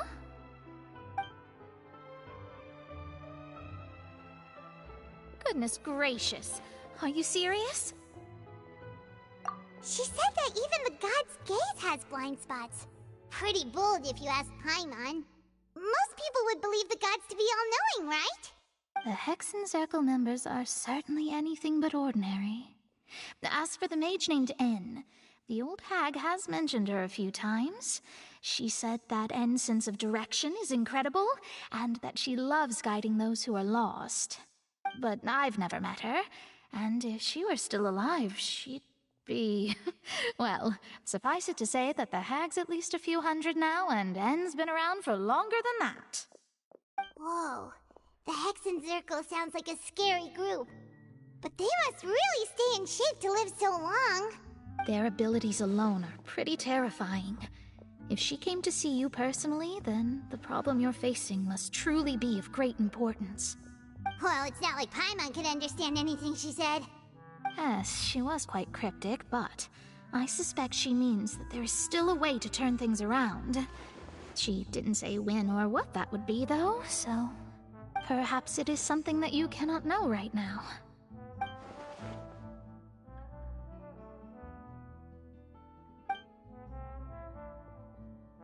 Traveler, Paimon, are you two all right? Oh, we're fine. We're just a little down right now.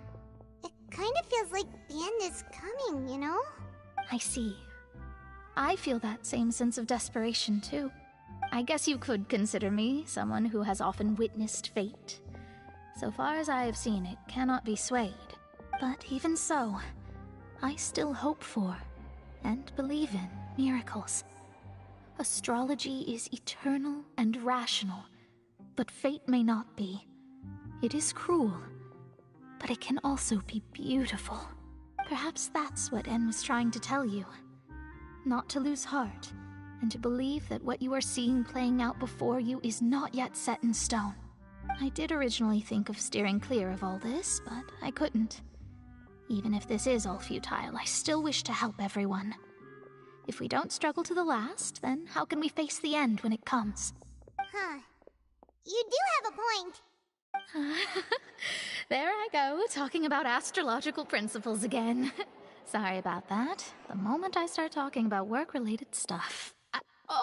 I need to get going. It was worth trying to comfort you, even if only a little. I believe that you'll help those who are struggling in the same way I did. I suppose that might be why we always seem to meet by coincidence. Paimon feels kinda moved by what Mona said. But also kinda sad, too. Hey, Traveler, Paimon suddenly feels like going outside for a walk. Let's go! Let's walk around the city, shall we? There's a few spots we always like to walk by.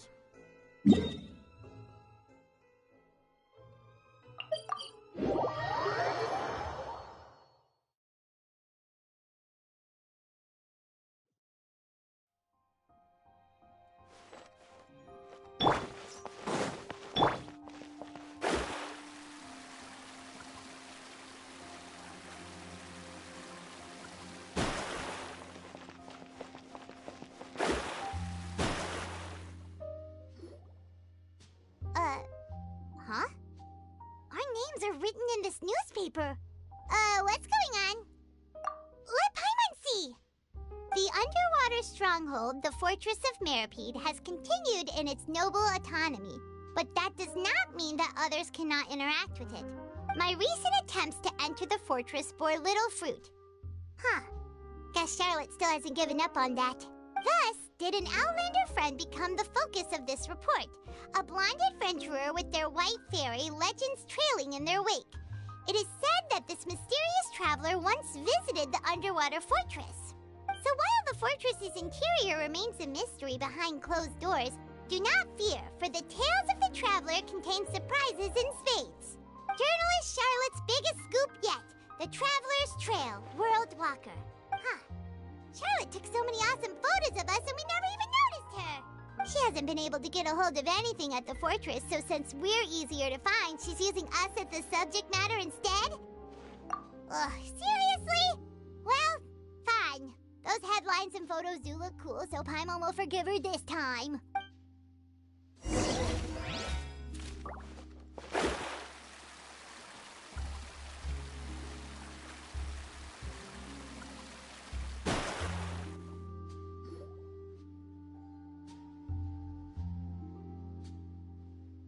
We're here! Paimon's hungry. Should we go in and get something to eat?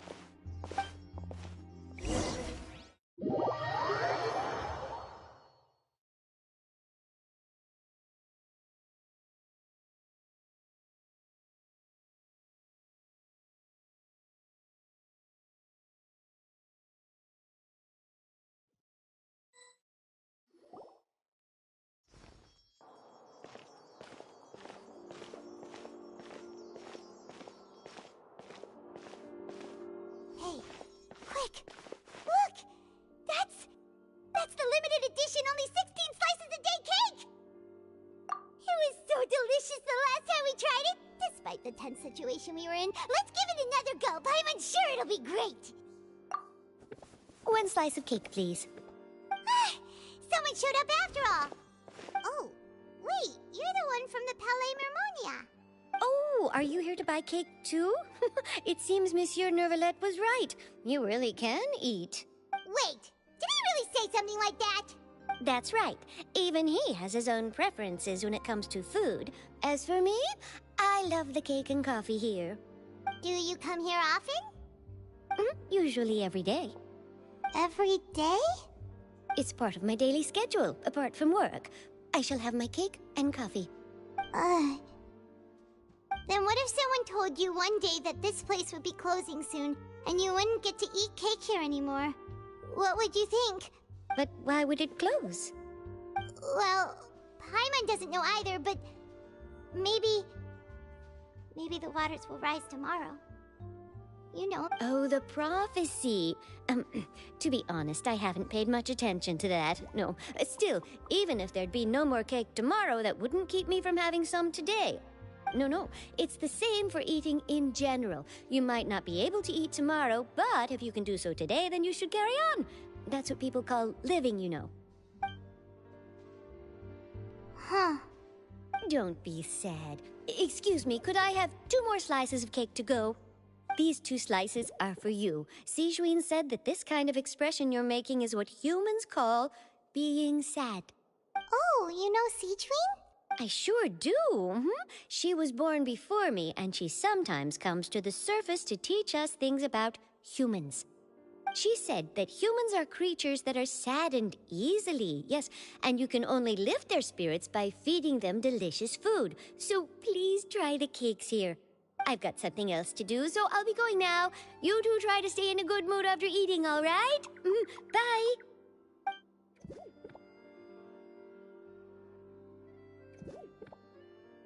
And there she goes. All right, let's dig in. Paimon's sure this cake will be delicious.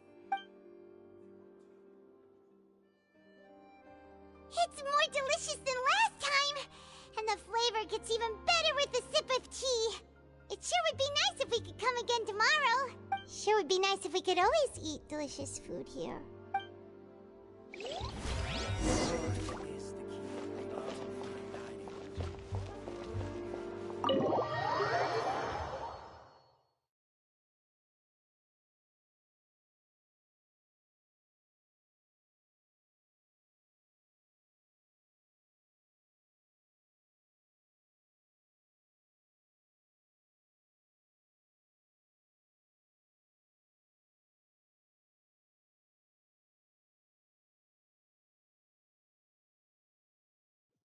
Oh, we're near the Seabird office. Let's go look for Charlotte and have a chat.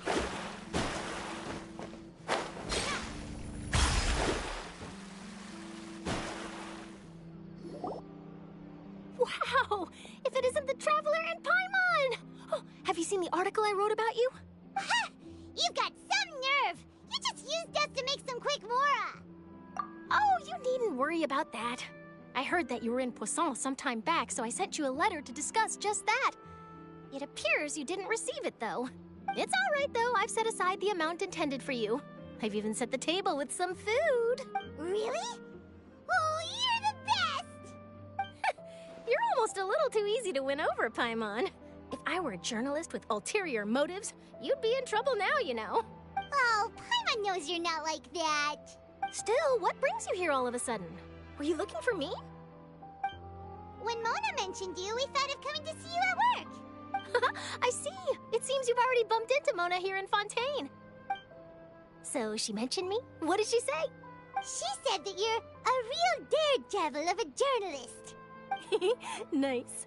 In which case, can this daredevil journalist dare to request an exclusive interview with the legendary Traveler and Paimon? Huh? So your article in the paper today doesn't count? Oh, of course it doesn't. That was more like live photography. What I'd like to do is dive deeper and ask you to talk about the things you've seen and experienced. Yeah, are we even qualified enough? Why not? If I say you're worth an interview, then you're worth it. But not right now, of course. I'll need a few days to prepare. Oh, in that case, we'll just chat when you have the time then? Oh, so that's a yes? Ooh, splendid! I'll tell the editor-in-chief immediately. I'll have to apply for lighting, a venue, some props, and... Whew, so much to get done now. Talk to you later. Wait, Charlotte, Paimon's still got a question for you. And what's that? If, just for example, Fontaine were to be flooded tomorrow, what would you do today? Huh. That's the prophecy you're talking about, isn't it? I mean, I do hear about it often, but I've never once thought that the day could be tomorrow. If you're seriously asking, then I might try and think of a way to leave Fontaine. Oh, but I'm still a journalist first and foremost. That means I have a duty to be reporting from the scene. And secondly, I wouldn't forsake my homeland that easily. From what I've seen, most people don't know what they'd do should the worst come to pass. In truth, it might be better just to behave like normal rather than worry over such an end. So in all likelihood, I'd probably still be prepping at the office for that interview of ours. I know what you're thinking. That sounds a bit sad, but I've always believed that it's best to do what you enjoy. Just think about it. If this nation really were to be suddenly destroyed tomorrow, but I still successfully finish an exclusive interview with a truly unique person, then the story I would wind up writing would truly be timeless. And then do you know what I'd do? Well, I'd write that story, send it for printing, and use messenger pigeons to get copies out to the various nations as soon as possible. I'm not a dreamer, nor am I a workaholic, but I do love my job, and I'd be proud of leaving such an article behind. I guess you could say that I was born to be a journalist. But anyway, that's my answer. And on that note, I'll get back to my preparations. That's so nice. All of a sudden, Paimon actually kinda envies her. Anyway, let's go and take a look at the sea, shall we?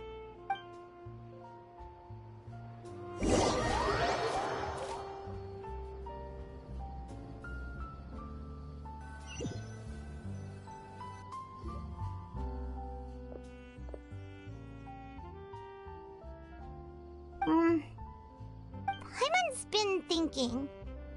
If it wasn't Fontaine, but all of Tevat that would be destroyed tomorrow, where would we go and what would we do?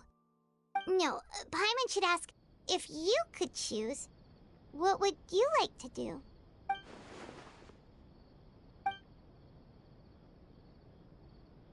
We've always been moving to the next destination, so we haven't spent much time thinking about these kinds of things. We didn't have to either, with us always being on the road and whatnot. You mean, still traveling? Huh. Wait, isn't that what we've always been doing?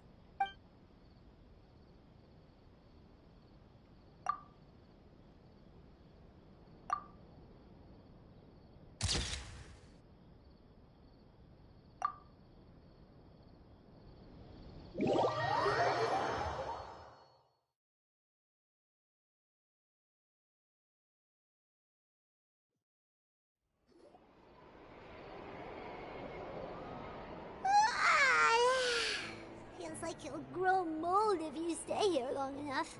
But it's still better than the Fortress of Meropide, that's for sure. It's not only damp there, but salty too. Ah, so the two of you are still here. Wonderful. Oh, you're from the Palais Mermonia, aren't you? Yes, I'm Isadora.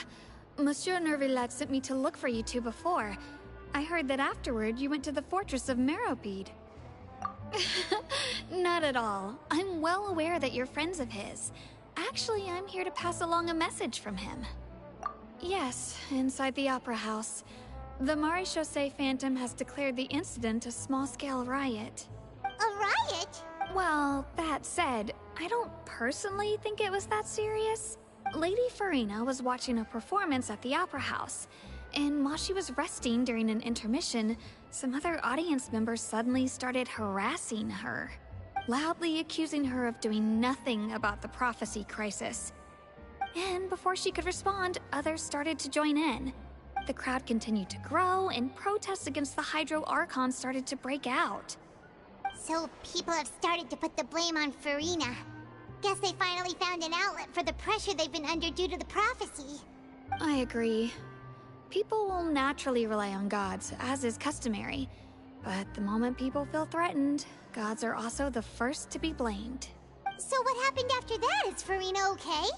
Seeing that the situation was spiraling out of control and that further argument was pointless, she claimed that she'd gotten tired of this and left in a hurry.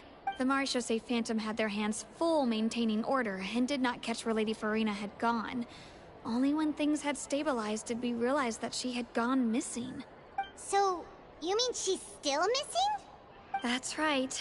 The Maréchaussée has dispatched many people to search for her, but we don't have any leads yet. That said, I don't think there's much to worry about. She is a god after all. Even if she were to fall into the hands of rioters, what could ordinary people do to her? Good. Monsieur Nervillet sent me to tell you about the situation, but he didn't say anything else. Don't worry, this is more than enough to go on. Thanks for keeping us informed. Ah, is that so? Well, all right then. In that case, you two take care. I'll be heading back to the Palais now.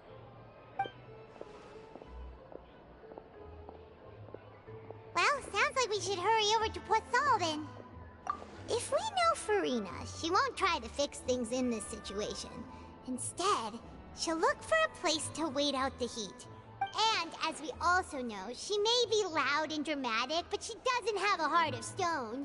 When Nervillet was talking to her in the Palais Mermonia, and she heard about Poisson, she couldn't hide her sadness and remorse. It would be hard for her to ignore being accused by the public today. Paimon thinks Farina's probably taken the opportunity to slip away to Poisson and try to relieve the sense of guilt that she's feeling. Huh. Well, what do you think? Paimon knows the answer, of course, but Paimon can do the analysis to back it up, too. Cool, huh? In that case, there's not a moment to lose. Poisson, here we come!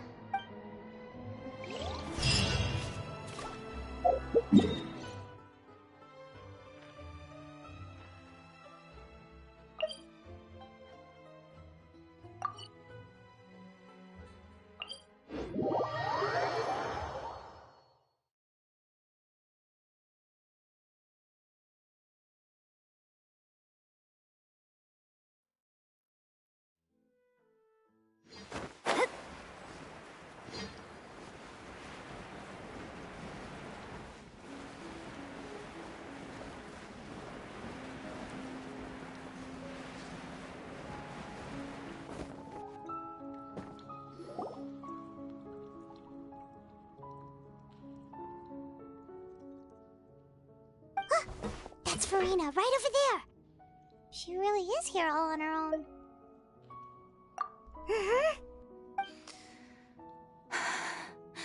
Should I just give up? This is all meaningless. What was meant to happen did happen after all. Everyone's dead. I'm sorry. I'm so sorry. Give up, Farina. There's no point in holding out. I'm sorry. But what can I even do? other than to repeat meaningless apologies over and over. Who's that? Don't worry, Farina, it's just us. So it is you, blonde traveler from another land. Why, I almost thought you were someone from that mob of my ignorant subjects, come to kneel and beg for my forgiveness. Farina, you were crying just now, weren't you? The tear stains on your face are obvious. What do you mean, tear stains? Oh, I remember. The show at the Opera House earlier this morning was so moving. I'm still trying to process it. Who did that uncivilized rabble think they were, disturbing my enjoyment of the arts? They even dare to tout their Archon! I must teach them a lesson. Oh, and I'm sure Nouvellette and those people from the Marche Chaussee Phantom are freaking out right next to them, too. Of course not!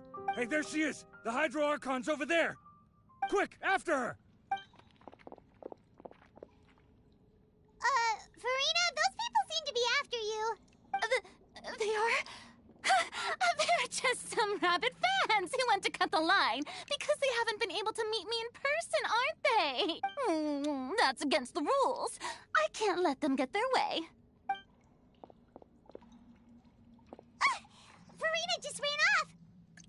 Quick, we have to catch up with her!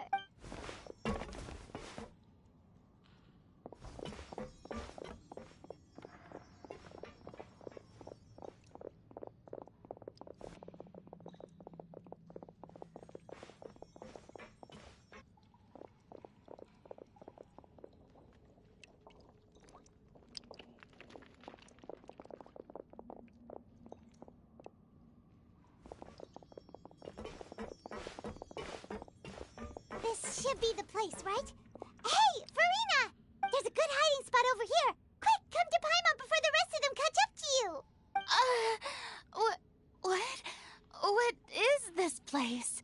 Hurry, they're almost here! Fine. I suppose haste is warranted. Lead the way.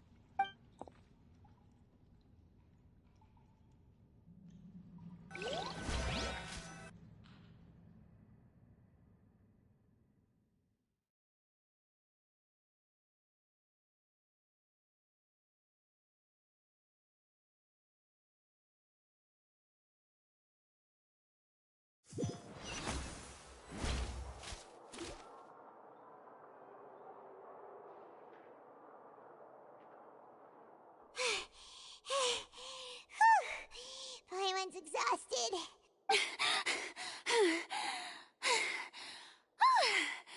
I'm so tired. I totally thought they had caught me. No, I mean, I merely gave in to the sheer enthusiasm they displayed.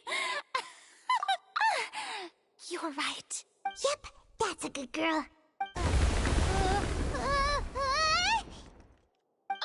What's happening? The ground's shaking. Is it an earthquake? Yeah, a quake of this kind preceded the flooding in Poisson, didn't it? It can't be. It's happening again. Well, there's no need to worry too much about that. Nouvellette's made some emergency plans, so the evacuation should go a lot smoother this time. Yeah, I hope you're right. But the people of Poisson, they've already...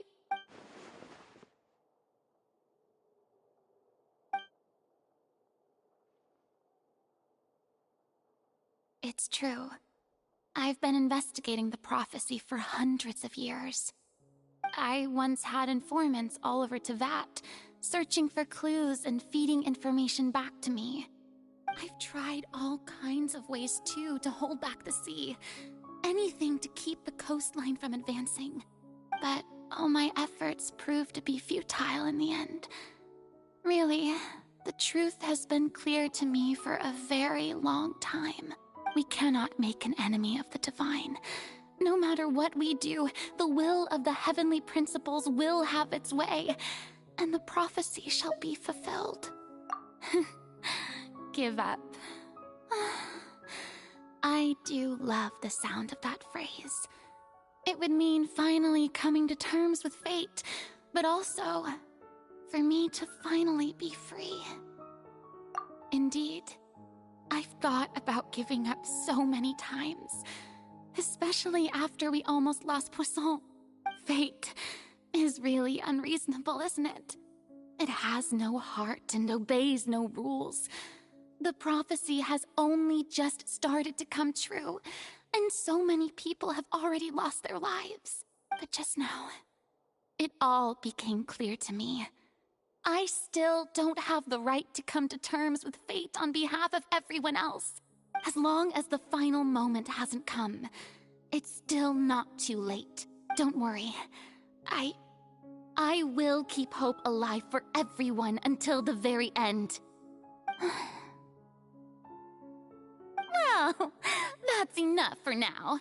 I got the impulse to play the stricken maiden, but honestly, considering my rank and station, that wasn't a good— Don't take any of what I just said seriously. Come on! Paimon could have sworn you were actually being honest just now.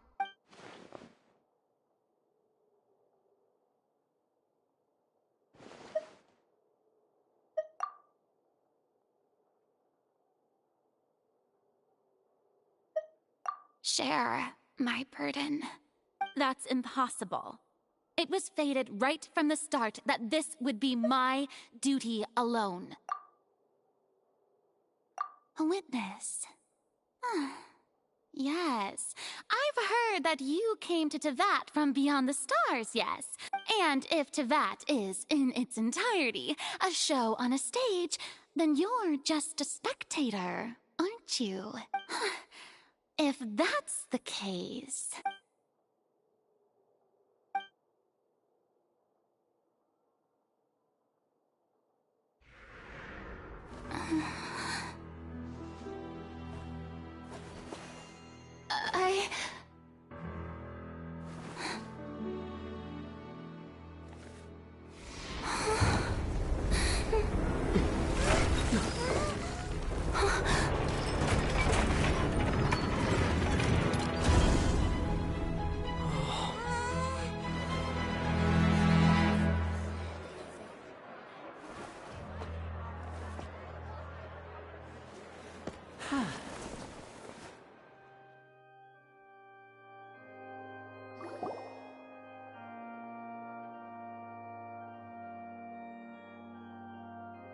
Ladies and gentlemen, this concludes my opening performance. Now, without further ado, we may proceed to the trial of our god. So this is what it is. Yes, you deserve praise for the effort you took to raise the dramatic stakes. Do not forget, however, that I am Focalor, the god of justice. May I interpret these words as your refusal to stand trial? In that case, you will have the opportunity to defend your honor through a duel. You would draw your blade against a god?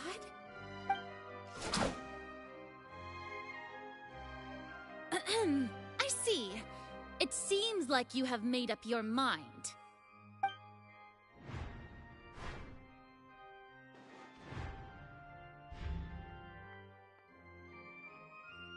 Paimon can't believe it. She just surrendered.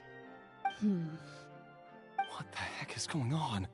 Did I just see an Archon surrender to a human? Wow, how utterly humiliating. Lady Farina, what is the meaning of this? Shh! It would seem that there has been a misunderstanding. To be clear, the raising of both hands is not always an indication of surrender. Looking for excuses again, huh? I raised my hands just now to indicate my acceptance of the trial. No duel shall be necessary. I will admit that I've been running away for a long time. I'm sorry, everyone. I was unable to protect the people of Poisson. It is my duty to stand trial for my crimes. You are not the only ones to be disappointed in me. I, too, am exceedingly disappointed in myself.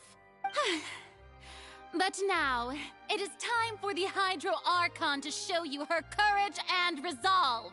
I, Farina, will use this trial to show the world the true meaning of justice! This time, I will protect you. Applaud and rejoice. Mark my words. This shall be one of the most exhilarating and brilliant shows ever to grace the stage of Fontaine! Woohoo! Oh, now we're making history! Why does it feel like Farina just took over the whole thing? Like, come on! Didn't she just get forced to stand trial for her crimes? Also, even though she's still acting super dramatic, she is taking this seriously this time, right? All right, then. Who will be my opponent in this trial? The court asks the prosecutor to please take the stand. Is that so? Very well. Then please speak, witness of Tivat, my accuser and fated opponent.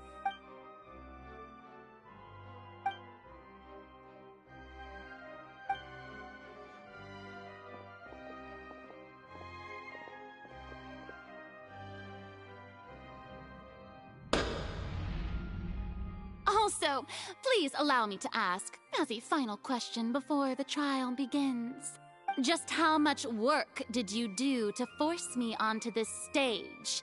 Well, we did do a lot of prep after the meeting that day. I can go over the tasks assigned to the Spina di Rosula, since they were rather straightforward and easy. Navia, the president of the Spina di Rosula. Most of the people who participated in the disturbance this morning were my subordinates.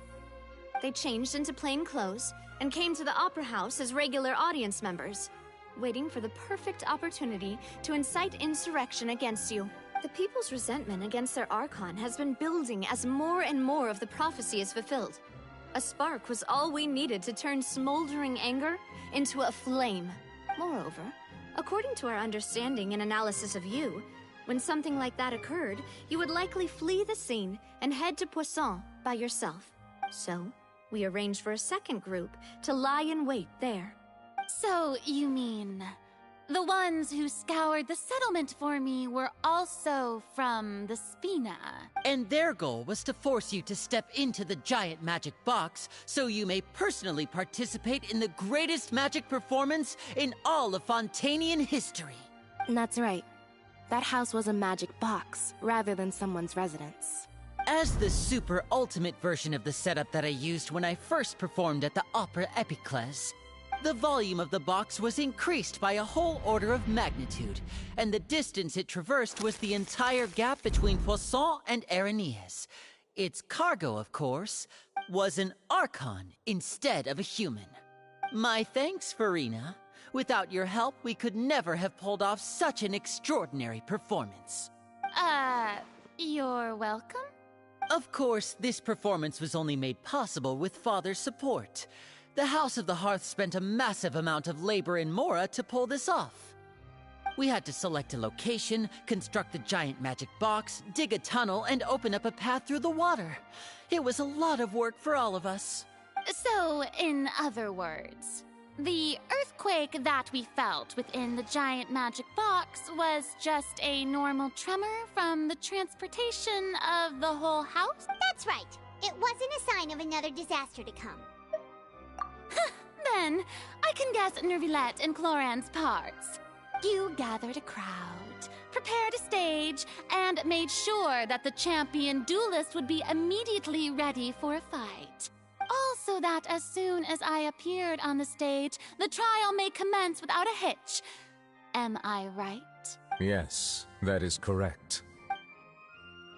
Well, Clorand, I must commend you for your courage. Only the most outstanding champion duelist in all of Fontaine would accept a duel with an Archon without flinching. Thank you.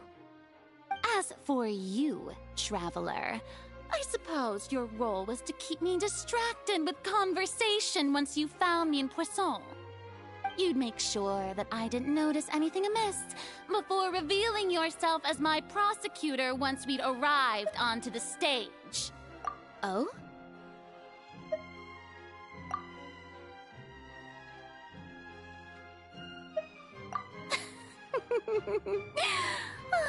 Is that so?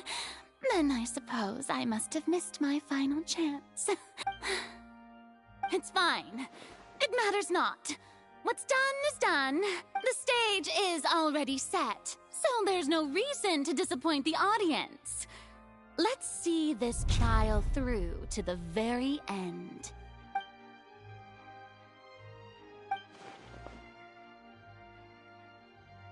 Sir Prosecutor, please allow me to pass this along. This is a document that Miss Charlotte applied for and received permission to share with you during the trial. According to her, it should speed up the proceedings. Huh? Charlotte wanted to give us something? Oh, so she's here too! Hey, Charlotte! Oh, let Paimon see. Isn't this the exclusive interview that she did with us before? So she's already finished it, huh? Wait. Then that means this document is a perfect timeline of everything that's happened ever since we stepped foot in Fontaine! So in other words, we can refer to this anthology of evidence every time we want to use something from our journey as evidence for an argument! Let's quickly confirm the information in it. Just think of it as a refresher, alright? You defeated the Hydro Archon in the very first duel you took part in at the Opera House. That's one for the history books, all right. I didn't think that you'd wind up getting to the bottom of the case I'd been following all this time. I guess you could also see this as a happy coincidence. This is the first time Monsieur Neuvillette had a difference of opinion with the Oratrice. Even the Hydro Archon can't figure it out. A Fatui Harbinger. She's an extraordinary person. Her instinct must mean something. The fortress of Meripede was almost destroyed in a single day.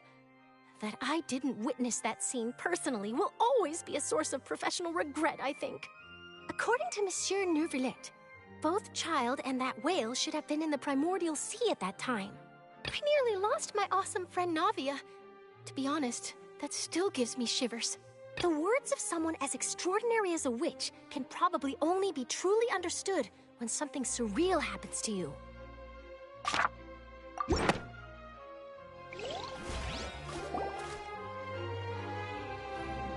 The prosecution and the defense are both in position. The trial shall now begin. Oh, come on, Neuvillette. There's no need to repeat all the unimportant legalese. Just fast forward to the part where the prosecution lays out my offenses. As the defendant and the lead actress of this performance, of course, it is only natural for humans to struggle to understand the actions of a god. That's true. But my charge here is unrelated to your conduct as an Archon.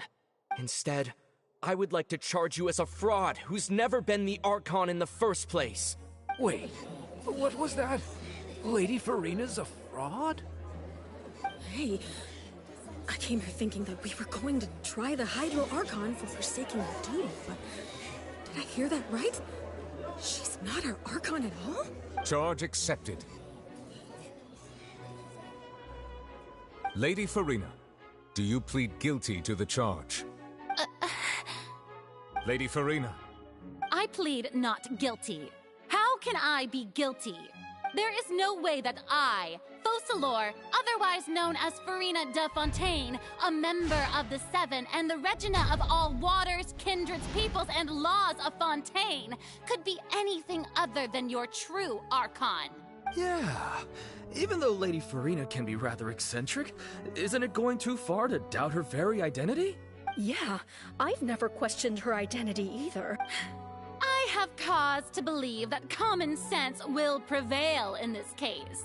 Many of the members of the audience have known me as the Hydro Archon ever since they were... See?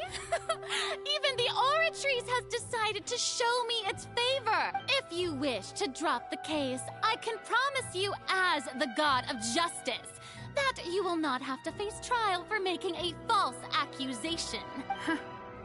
An argument with near impossible odds, huh? We have to not only refute Farina's claims, but also overturn the long-held beliefs of the people.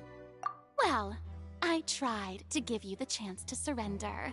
And if I was not the Archon, then how did I manage to live for over 500 years?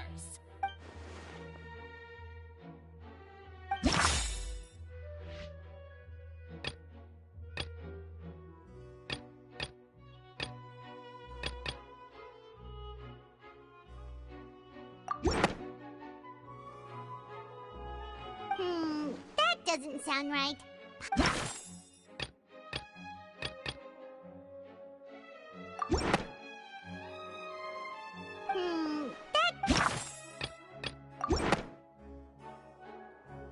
First of all, you may be a member of another long-lived race, which would allow you to naturally possess an extended lifespan. And second of all, even if that wasn't the case, there could be other ways to extend your life. Who gave you that idea? Was it the knave? You'd sink so low as to use a harbinger's words against me. A curse? I once thought it possible that the aura of an Archon might naturally resemble a type of curse. But in light of this claim, perhaps what I sensed was not your divinity, but a curse after all. Neverlet sensed it too, huh? Lady Farina is actually a human? Well, it is true that it's extremely difficult to tell humans and gods apart just by looking at them. It's not impossible.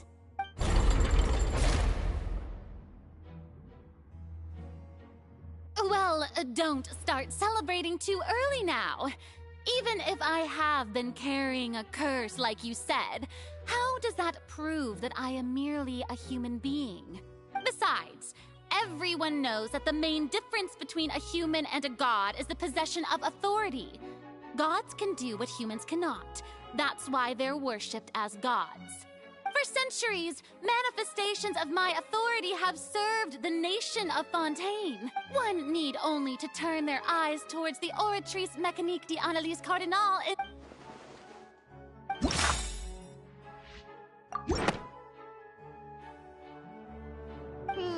That doesn't sound... You tried to reference the Oratrice, but weren't you as confused as all the...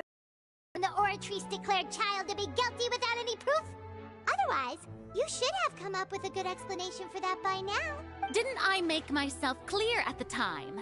The decisions of the gods are naturally difficult for humans to comprehend. Lady Farina, I believe a reminder of your current circumstances is in order. While the court is in session, the principles of justice and the law must come before all else. While you are an Archon, you are also first and foremost the defendant in this trial. You will prove yourself unable to defend against the prosecution's charges if you continue to withhold vital information against the rules of the court. I never thought you'd use that kind of rhetoric against me. That was no trick of rhetoric, Lady Farina. I've merely reiterated the rules of the court. Rules that all should respect and follow. So, you neither knew why Child was declared guilty, nor did you understand the structure and operations of the Oratrice. Instead of having been created by you, the manifestations of authority you mentioned have been made by the real Hydro Archon, haven't they? The real Hydro Archon? Well, now you're really losing me. It is true that I did not know why the Oratrice gave out a guilty verdict that day. But the Oratrice handed out that verdict unilaterally, and it has been operating independently ever since it was first created. You can't argue that just because a divine creation is flawed, that the god behind it must also be no god at all. She's still throwing out all kinds of excuses. Seems like she's confident that we won't be able to produce proof that she has no power over the Oratrice. My power as an Archon. There are many ordinary citizens in the audience. If that poses a concern, I'm prepared to extend my protection to the audience. You don't need to go that far. Aren't you the Hydro Archon? Or is it that you can't even wield the power of Hydro, much less the authority of a god? Indemnitium! Yes! It's all because of indemnitium! All Archons derive their power from the faith of the people, and I've converted the people's faith in justice into indemnitium. Thus did I give up all of my divine power to provide everyone with energy for their daily lives. Isn't that... Yeah, no matter how generous an Archon can be, how could they give up all their power? Can a god with no power even still be called a god? It seems like nobody's buying Farina's excuse. Hey, come now, everyone. Please don't stare at me as if I was a liar. I'm still the same Farina you knew, right? Please, you've got to believe me. If what the prosecutor said is true, she really has committed a grave offense. Did she deceive all of us? Enough. That's enough. Tell me then, if I'm not the real Hydro Archon, then who is? If you have no evidence of another Hydro Archon's existence, nor can you find anyone who can back up their claim to be such, then what grounds have you to say that I'm not actually the real deal? Wow, she came up with yet another argument. How can we refute her now? Seems like she really doesn't want to give up.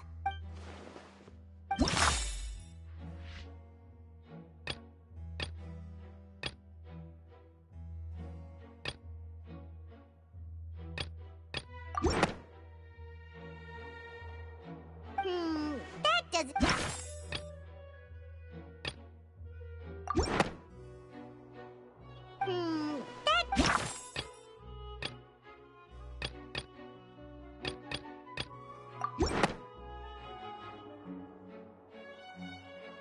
It has been established that all Fontanians can dissolve in water from the primordial sea. And that means... Since you insist on claiming to be a god and not a human, then there's a method that you can use right here and now to eliminate all suspicions of you being the latter. Miss Navia, please apply to serve as a temporary attorney for the prosecution before addressing the court. Though you act in partnership with the prosecutor, you must still adhere to proper procedure. Super sorry, Monsieur Chief Justice. I swear this really will be the last time that I'll speak out of turn. Now, I've brought some seawater from Poisson.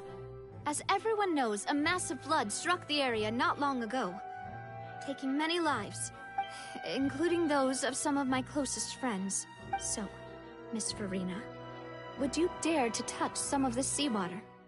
If we are to believe that you are indeed the real Hydro Archon, touching this seawater would have no effect on you.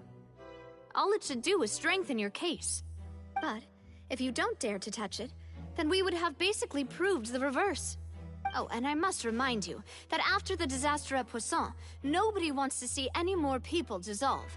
I do hope you'll act prudently and choose the simpler path of admitting guilt. Navia from the Spina di Rasula. If Lady Farina is indeed just a human, she's probably Fontanian like all the rest of us. Would she really dare to try?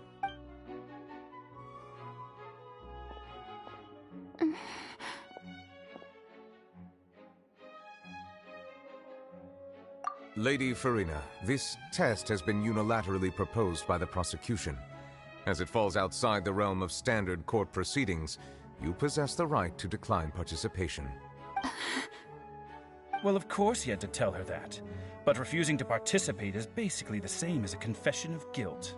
She's just staring at the water without saying a single word. What's going on? Is she really planning to... That's not what we thought she would... Due to the inherent risk of the test, Lady Farina, you may... Hey!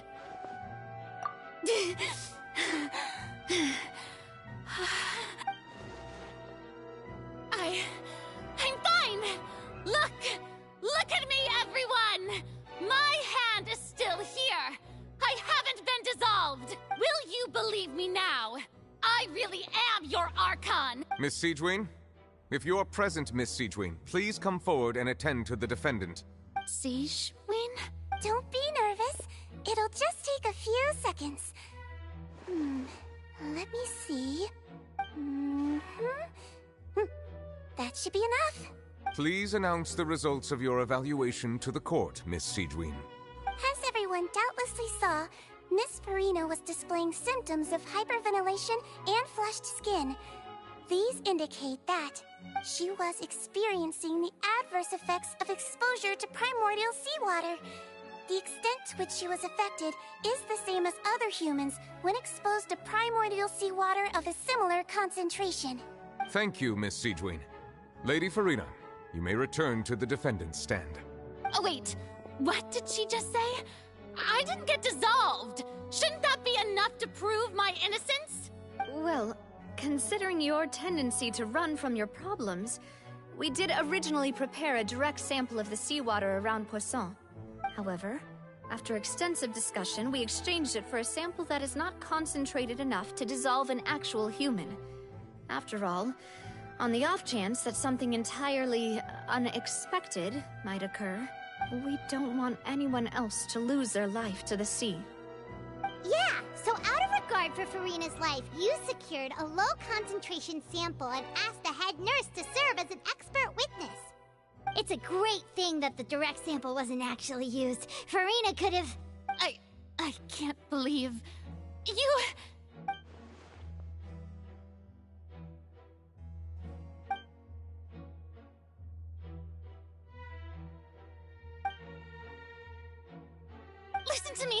Listen to me, everyone!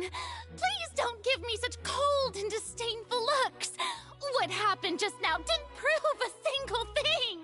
Think about it! How can you conclusively prove that an Archon can't also be affected by the primordial seawater?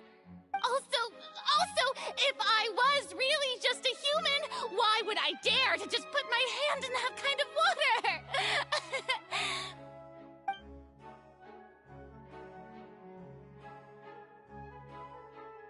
Please, everyone, anyone, just listen to me! I swear, I really am your Archon!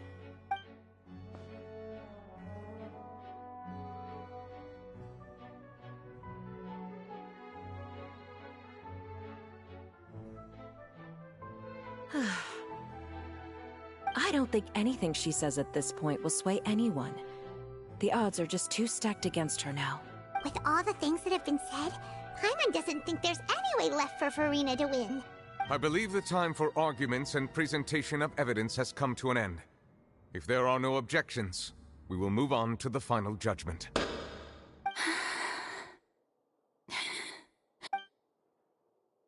I don't think anything she says at this point will sway anyone. She's too stacked against her now.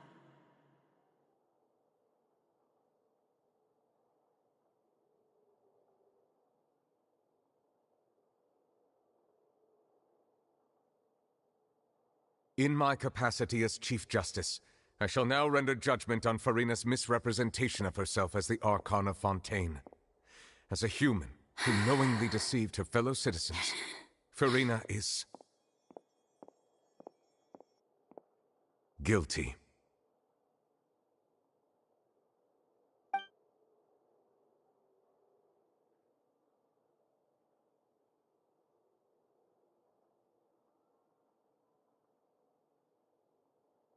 We shall now turn to the Oratrice Mécanique d'Analyse Cardinale to render the final verdict on the charges.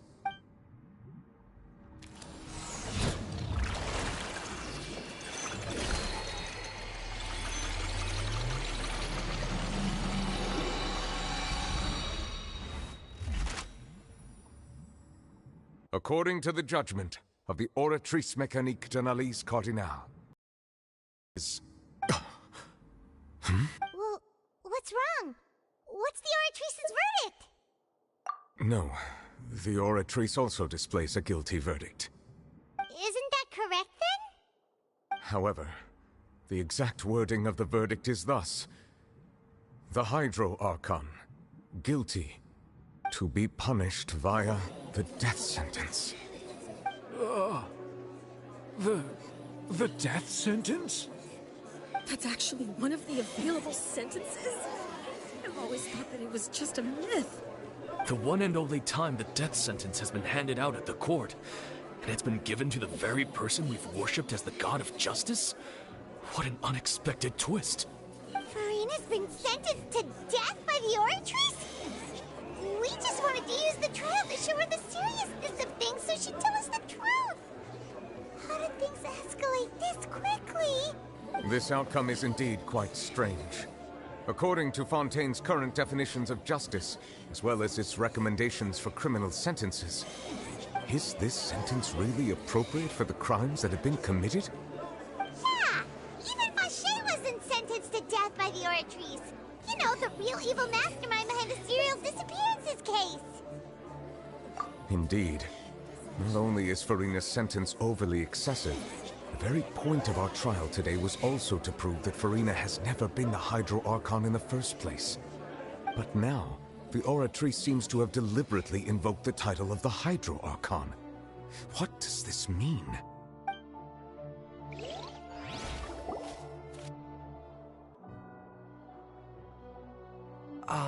Excuse me, if I may interrupt. Is the trial still going? Fremine! You finally made it. I assume this means you've completed your mission?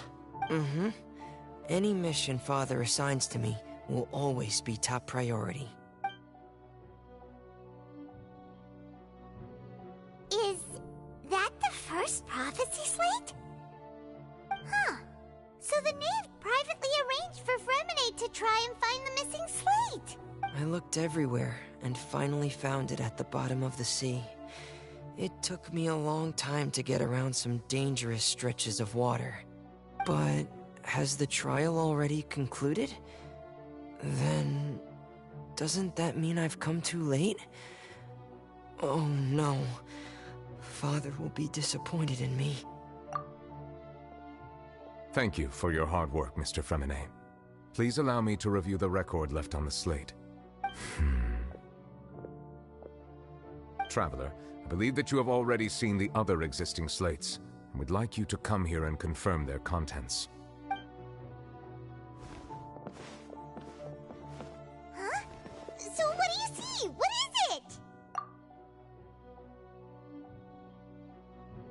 I believe I've now made sense of the Hydro Archon's crime.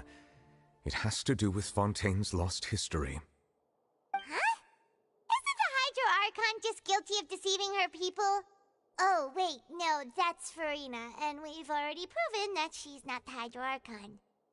So when you say Hydro Archon, do you mean the real Hydro Archon we've been kinda talking about? In truth, everything that you've encountered in Fontaine up until this point can be traced back to the contents of these stone slates.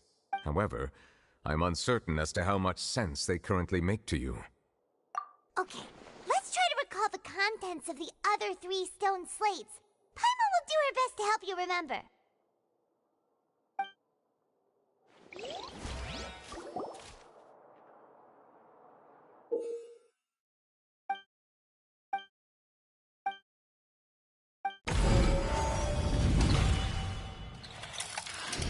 The first stone slate describes what you just said. It seems to show the previous Hydro Archon using her divine power, and then the Oceanids turn into humans. Does that mean that Fontainians are transformed Oceanids? Oh, Paimon wasn't expecting that. But if Oceanids can turn into humans, then perhaps this process can be reversed as well. The second stone slate shows Celestia floating in the sky, and the Hydro Archon and her people worshipping it together. But the heavens still brought judgment down upon them. This must be the point when the Hydro Archon and the Fontainians were branded with their original sin.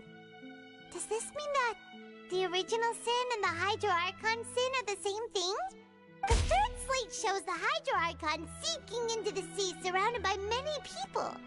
That reminds Paimon, didn't we also watch that happen to someone else? Well, the fourth slate is the prophecy the Fontainians have been talking about. People dissolving into the sea, the Hydro Archon crying on her throne, and so on. We didn't believe that such a crazy disaster could happen at first, did we? But after that incident, it was just a question of when and not if.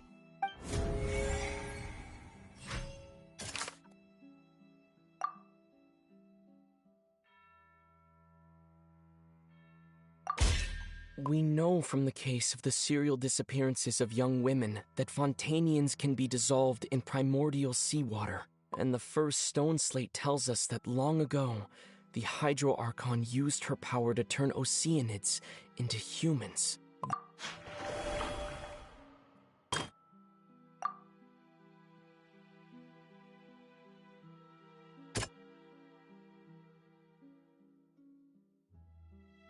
That doesn't sound quite right.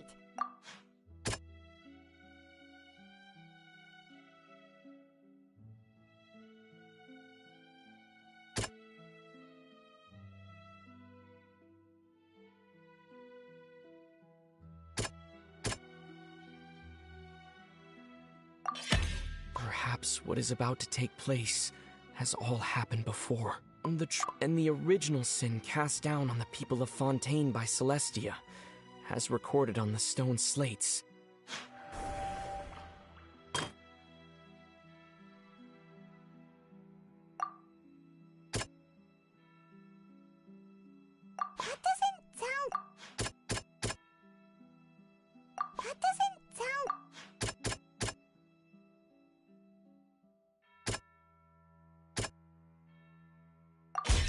It's not as simple as falling into the sea. When Navia fell into the sea, her consciousness was subjected to judgment. The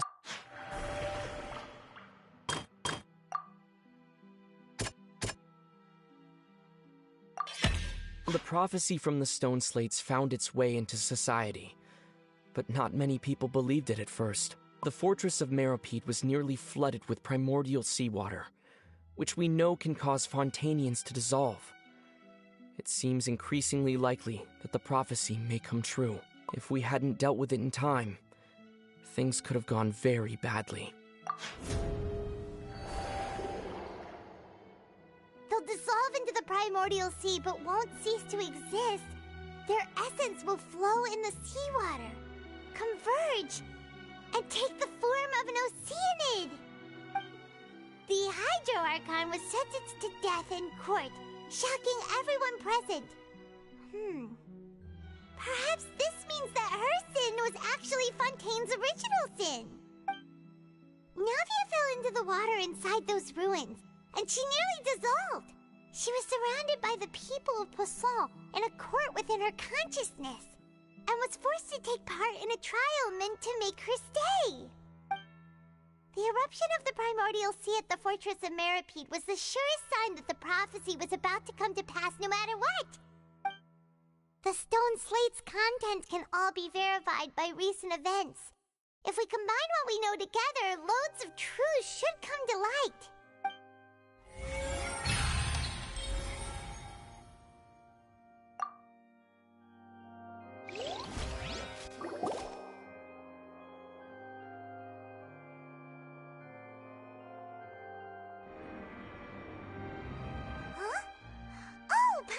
It now, so that's how you can make sense of it. But then it feels like we're going to have to share some truly shocking revelations. Let's hear them. Incredible. Linny, did you hear that? We're not real humans. All Fontanians were originally created by the late previous Hydro Archon, with Oceanids as their basis. The evidence for that can be found in how only Fontanians could dissolve in primordial seawater, and how all the girls Vacher dissolved were also turned into Oceanids. Oh, and according to Navia, when she was about to get dissolved, she also saw everyone gathered around for a trial, all of them in the shape of Oceanids. Indeed.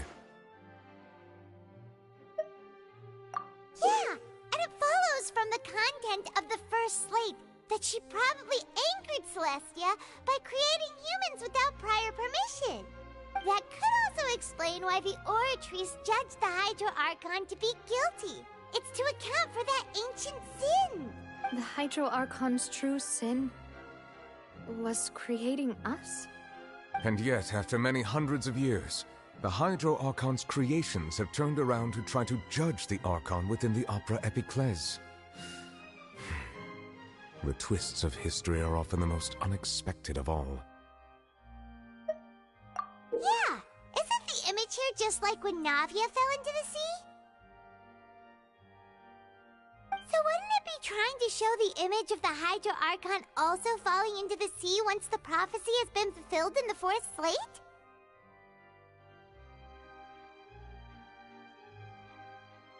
In the end, the people will all be dissolved into the waters, and only the Hydro Archon will remain weeping on her throne. Only then will the sins of the people of Fontaine be washed away. Did Paimon get all that right? You've made some keen deductions. I must say, given how much you still don't know, it is impressive that you've already managed to connect so many pieces of the truth. However, while you were able to decode all the information on the slates, they've also been etched with an additional layer of hidden information using a different power source. When we were at the ruins, I tried to decipher the hidden information recorded in the slates. But since we only had 3 slates at the time, I was unable to come to a full conclusion.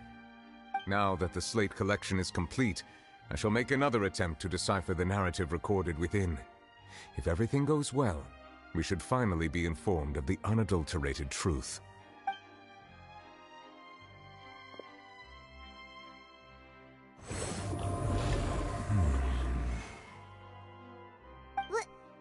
Well? Did you get it? I believe I should share this truth not only with you, but with all the people of Fontaine as well. I will try to briefly summarize it for you. Your hypotheses regarding the origin of Fontainians and the sin of the Hydro Archon were both correct. In the Fontaine of old, the previous Hydro Archon sensed the yearning of her Oceanid familiars for life on land.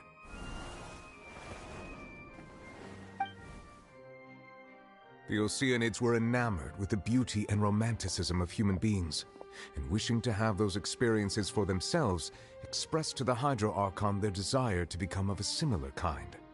However, even though water as an element is intricately linked with the power of life, the Hydro Archon, as one of the 7, did not possess the authority to create a new form of human life. Not one to give in, she eventually found a way to create permanent humanoid bodies for her familiars by appropriating the power of this planet's primordial sea. She poured primordial seawater into the Oceanid's blood vessels, creating humanoid mimics in the process. But if Fontainians were to ever come into direct contact with water from the primordial sea, the power within their bodies would escape these artificial restraints and return to the sea. As a result, their forms would collapse, and they would be reverted to their original forms as Oceanids.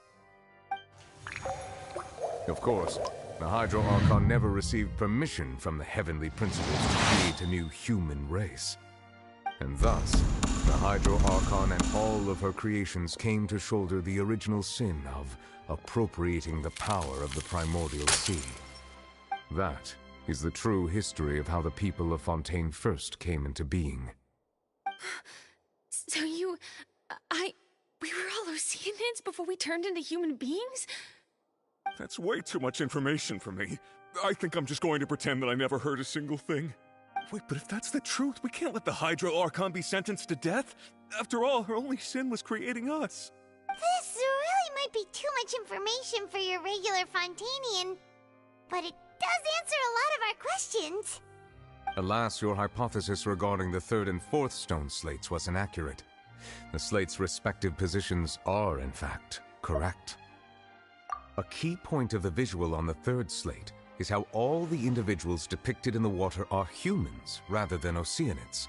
They have not been dissolved, which implies that the water depicted in this slate is not water from the primordial sea. The nation of Fontaine is the nation of Hydro, as well as the nation of trials and justice. Instead of being the literal element, the water in the scene symbolizes judgment and justice. You may also recall Navia's experience. When she fell into the sea, her consciousness was surrounded by that of many others who intended to hold a trial to determine her fate. Therefore, the meaning of the 3rd slate is that the people of Fontaine shall try the Hydro Archon at the court of justice. Yes, It refers to our present situation. I think I'm following now. So, what you're saying is, even though we decided to put on this trial to avoid fulfilling the prophecy, in truth, everything we've done has happened exactly as the prophecy foretold. So now, it seems, we're the ones making sure it comes true. What should we do? Huh. No matter what, the prophecy will be fulfilled. Is this what it feels like to be a prisoner of fate? If that's the case, does that mean the scene in the fourth slate will also be fulfilled soon? Traveler, I would like to point out another small fallacy in your deductions. About the fourth slate. You probably thought that the eruption of primordial seawater beneath the fortress of Meripede served as the surest sign that the prophecy was about to come to pass, yes? However, I believe that rather than being a sure sign, that eruption could in fact only be a small warning of something far worse to come. As for the root cause of the catastrophe, I believe you've already encountered it once before.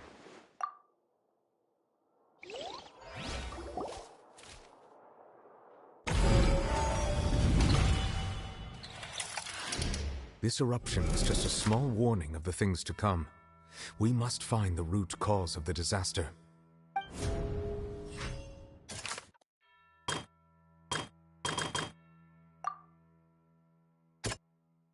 doesn't sound quite right. Let's think about this some more.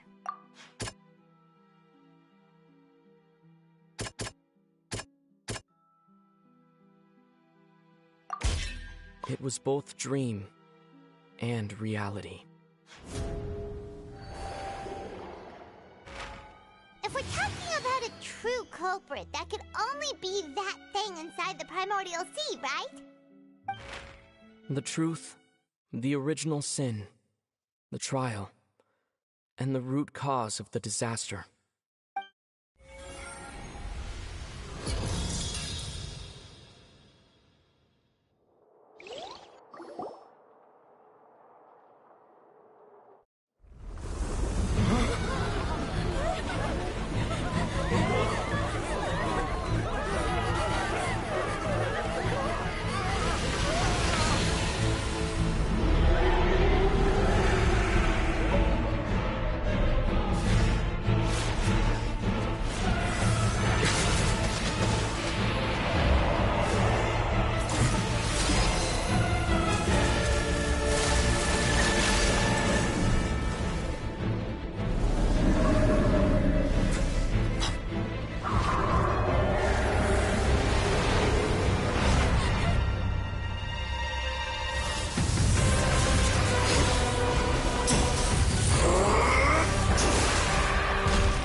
That was way too close! How did that thing just burst into the Opera House? Wait, was that the huge whale you saw in your dream? So we've met it at last. I understand very well why it has chosen to make an appearance here. That whale does not belong to Tevat. It is a monster that has traversed the stars, weeping all the while. It has been greedily consuming the energy from the planet's primordial sea, using it to grow. That is the main cause for the rising sea levels. And once it has finished consuming all of the energy contained within the sea, its next step will be... You said that when the Hydro Archon first created Fontanians out of Oceanids, she filled their blood vessels with primordial seawater. Precisely. That whale finds the blood of Fontanians nigh impossible to resist. Therefore, when it left the Primordial Sea, it decided to make its next stop a packed opera house full of food. Food in the form of Fontanians. We just barely managed to push it back, right? In that case, won't it come back to target the people again once it's managed to recover its strength? That is correct. Indeed, it is more accurate to say that we should thank that Harbinger for buying us some time. Without him, the whale would have likely come onto land far sooner. From the way he looked, he must have been fighting the creature for quite a long time. That battle maniac. We've always known that he had a special connection with that whale, but we definitely didn't expect it to help us out like this. Anyway, now that we know that this whale is the actual cause of the disaster recorded in the prophecy, all we need to do to stop the prophecy would be to find a way to beat it up, right? It is too late. It had already absorbed too much of the Primordial Sea's energy before we could notice it. At this point, it has become practically integrated with the sea itself. Even if the entirety of Tevat were to be destroyed, it could still survive and swim off towards some other world. That's not something I will accept. We've already done everything we can, and we even found the true culprit. We've come so far. You can't just tell me that the last hurdle is some impossible foe. That's just not fair. Indeed. That's not how a grand performance should end. I'll fight it to the end. No matter what. So the prophecy will be fulfilled no matter what, huh?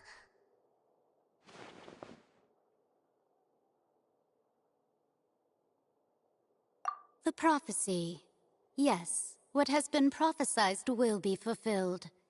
You may view such things as the history of the future.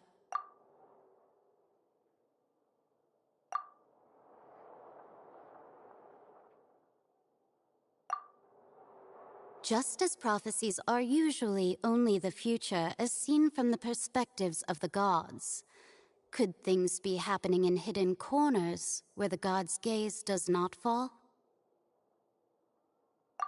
Ultimately, fate shall serve as your only guide, no matter what will happen in Tevat's future.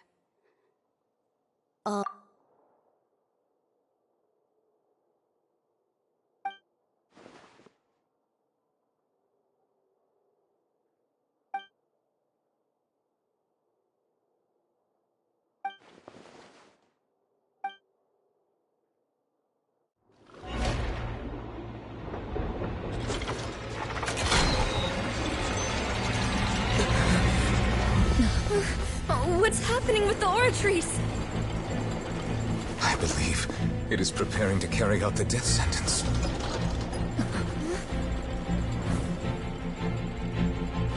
Farina!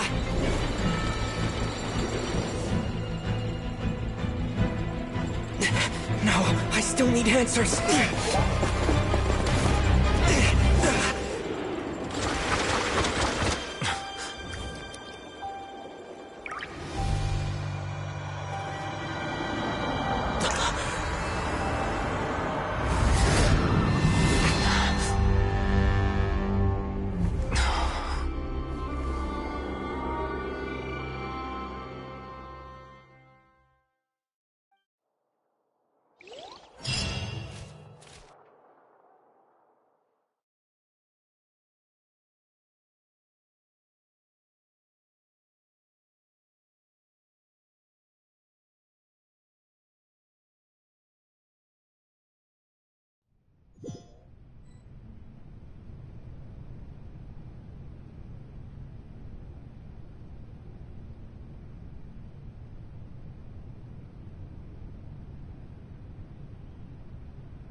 You...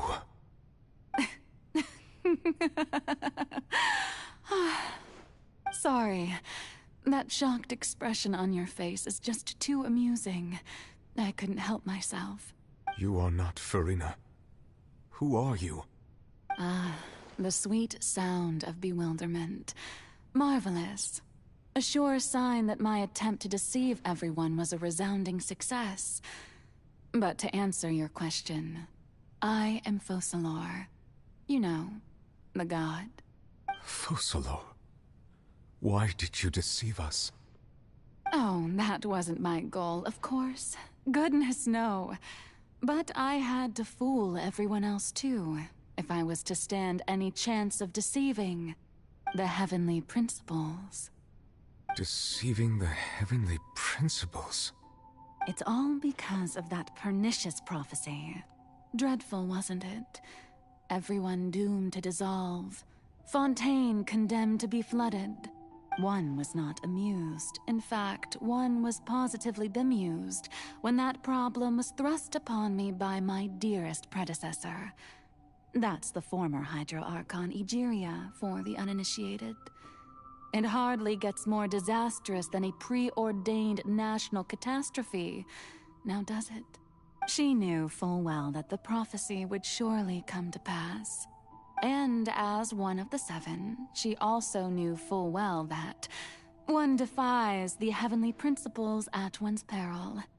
So yes, as you have no doubt surmised, it was a rather impossible situation that I found myself in. I spent a terribly long time mulling it over, alone on the ocean floor. And I was almost growing barnacles by the time I finally realized there was only one possible solution to this confounding conundrum. I had to outwit the heavenly principles, allow the prophecy to be fulfilled, ostensibly at least, while saving everyone at the same time. I'm a genius, I know. I can only assume that's why Egeria chose me as her successor. Although, looking back now, it was hardly the inheritance one dreams of.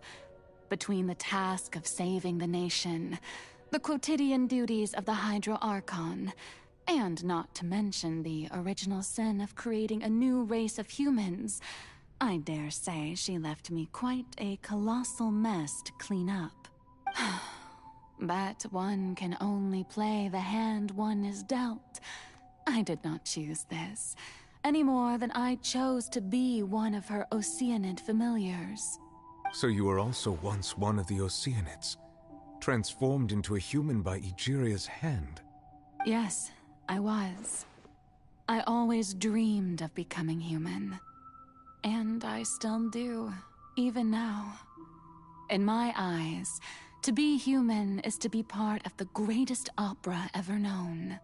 After becoming a god, I separated my divinity from my body and spirit, leaving behind only a self that was as naive and bewildered as my past self on her first day as a human being. The me you see before you now is that divinity. And the human counterpart I left behind, I named Farina.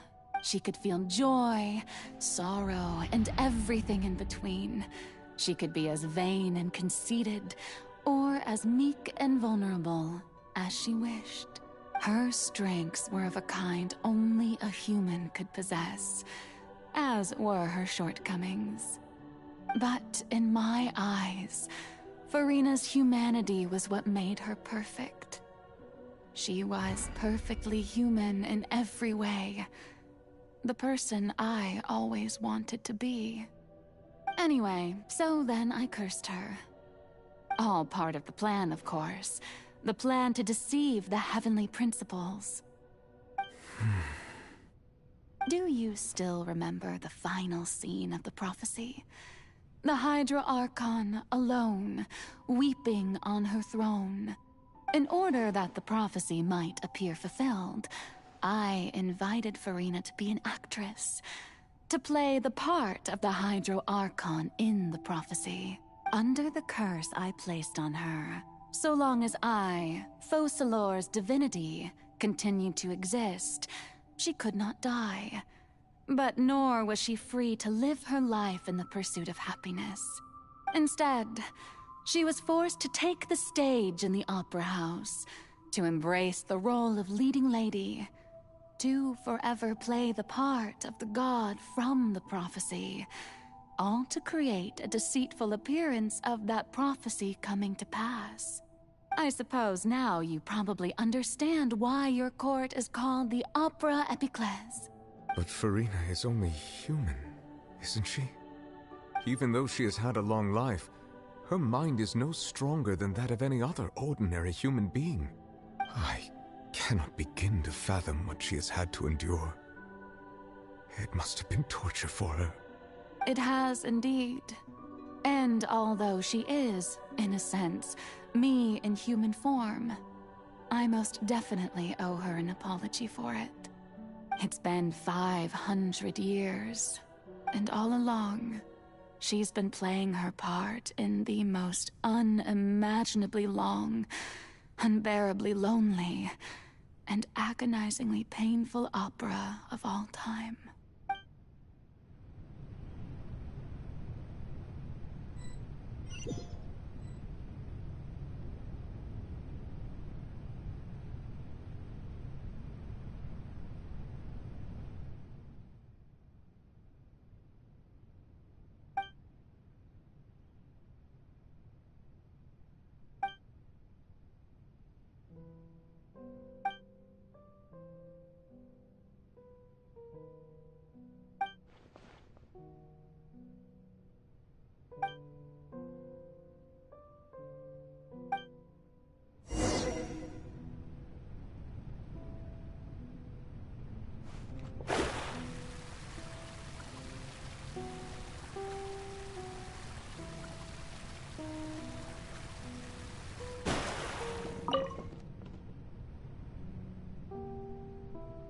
Oh, who permitted you to come onto the stage? Now, I understand your admiration for my august self. All right. It is not my intent to reprimand you. There is no need to state your name. Just be off with you. Do not distract me from my performance. Oh, do not jest. Can you not feel it? I am Focalor. The eyes of countless Fontanians are upon me.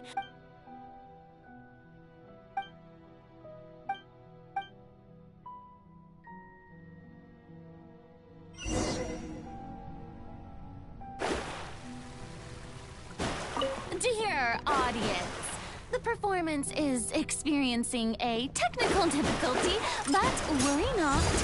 The guards shall resolve it soon enough.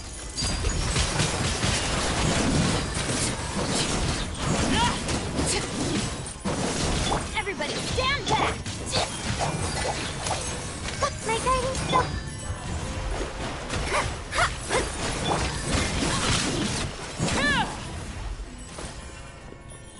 Hey, what gives? The audience is still watching me, you know. Guards? Wait, where are the guards? Guards! Oh, nice to know. My guide... Shadows of fate.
Farina. Huh? Who's that? Who's calling me? Where are you? Be not nervous. Be not afraid. I am before you. Wait a moment. You're... mirror me? How can this be?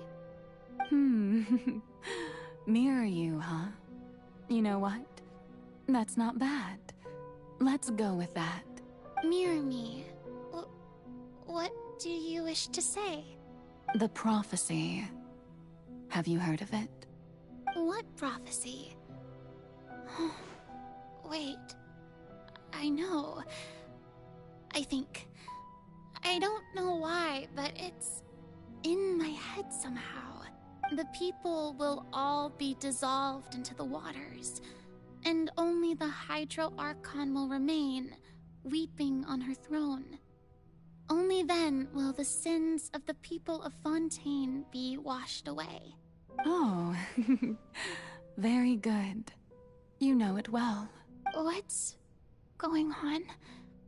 I can't seem to remember anything clearly. The only thing I know for sure is this prophecy. Will it really come to pass? Yes, it will. And that is why I've come to you. Disaster will come to Fontaine sooner or later. Things will develop just as the prophecy declared. There is no escaping it. But doesn't that mean everyone will die? I'm a Fontainian just like them. Will I dissolve too? Oh, don't worry. Magical meetings exist in this world precisely to give people a chance to turn things around. It is the reason why you met me today. I will tell you how to save everyone, but you may have to suffer somewhat. Oh, so there's still hope after all. Goodness, you frightened me. You spoke so much and with so much certainty. As for the suffering, well, I will admit that the first thing that came to mind was, why do I have to be the one to suffer? But if the prophecy will come true, I'll also die anyway, right? So if I've already met you as my magical meeting in this world, if there were scales, with all the people of Fontaine on one side and my pain on the other, is it not obvious where the scales should tilt? You truly are the perfect human. My ideal. I suppose this would also be the justice that belongs to you. Huh? Don't worry, it's nothing. Listen well. Fontaine has just lost its Hydro Archon. I need you to play a role. That of the new Archon. Play as a god? That's right. You must begin a never-ending masquerade. You must never let anyone suspect your identity. If you can keep it up, then I shall have my way of defying this prophecy. But should your identity be revealed, then all hope will be lost.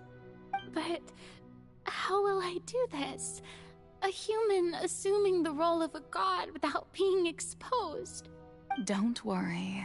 What you must do is not to turn yourself into a real god. You simply need to play the role of a god as humans imagine them to be. Being a human yourself, I'm sure you already know what such an entity would be like. Remember, your true challenge will not be pursuing divinity, but contending against humanity. I'm still not sure I understand, but I'll try. I'll try to do this. So, how long am I going to have to play this role? To accomplish this mission, you will have to stay on the stage for many, many years. You will endure and not grow old until your task ends. But I promise you, all will eventually end in a magnificent and dramatic trial, and everyone will be saved. A trial? Huh. how exciting. I'll be looking forward to it.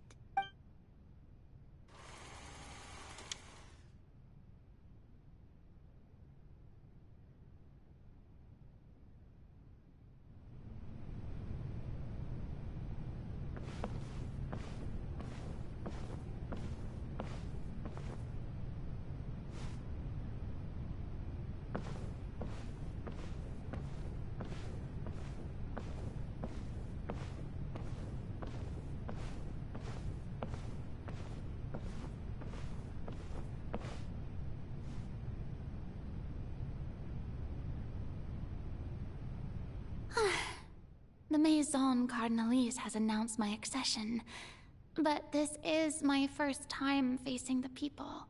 What should I say to most appear like a god? To be honest, I still don't know. Perhaps I should first try to act natural. Ladies and gentlemen, good evening, and welcome to the Opera Epiclese. I'm sure you've all heard about how I have taken on the role of Hydro Archon. In truth, I know little about becoming a nation's new god, but it will be my honor to guide you all. As the god Focalor, the god... Once again, thank you all for coming. If you should have any questions or suggestions, please send them to the Maison Cardinalise. This should do it. I thought I might stammer, but... That's the new Hydro Archon. Is this some kind of joke by the Maison? I would have thought that a being that surpasses humanity would be a bit more assertive. Hey, did you hear that? She even told us to send her suggestions there at the end. Shouldn't gods be all-powerful? She's being so modest. If you ask me, perhaps the succession didn't actually happen. She might just be a Maison-backed puppet. Wait, what's going on? Why is everyone suspecting me of being a fake? Oh, this is bad. Right. Mirmi said that I just need to play the role of a god as humans imagine them to be. Calm down, Farina. Think. Assertive, with a strong sense of presence. One...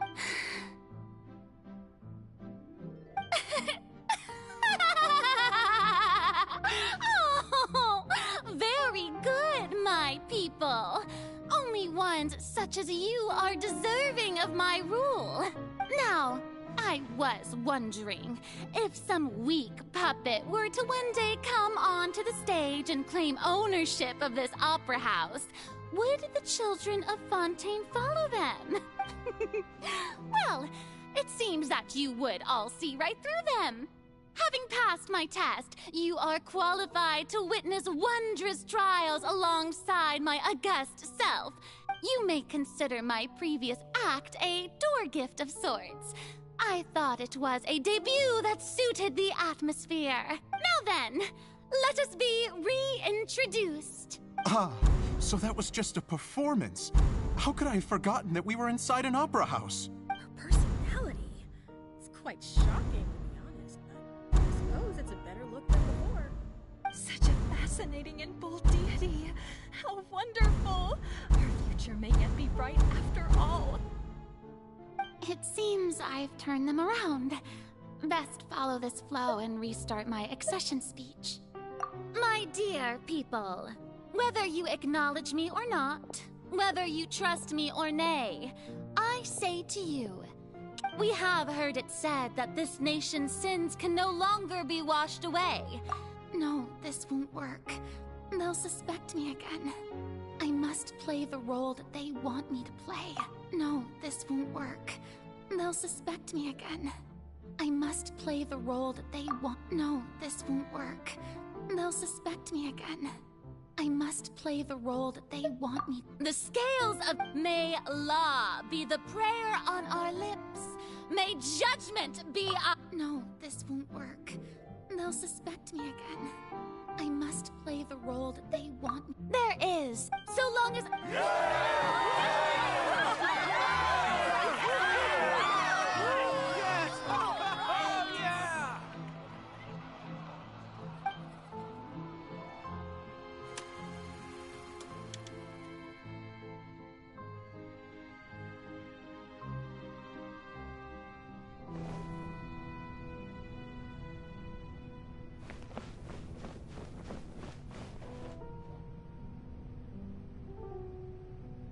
Lady Farina, here are today's case reports, as well as a summary of the follow-up for your...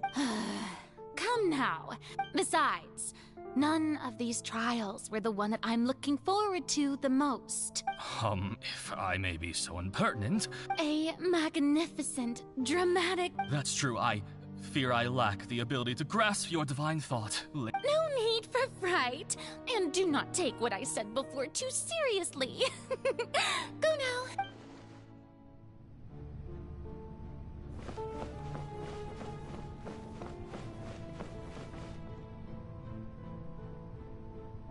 Lady Farina, I don't know what to say. No need to thank me.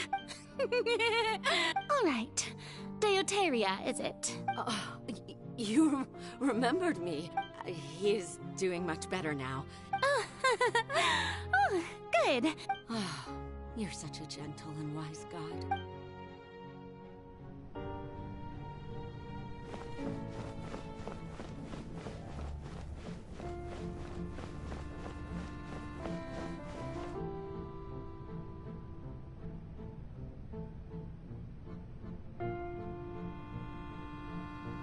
Lady Farina, you're... I see.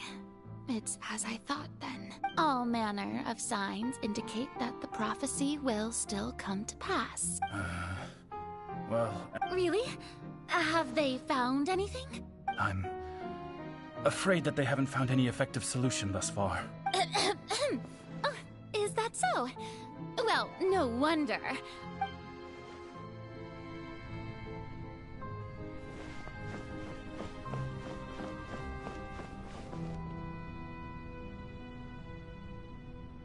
The day is finally over. I haven't had a moment to breathe this whole time, but it's good to see that everything's getting on track. Maybe this is fine. All right, Farina.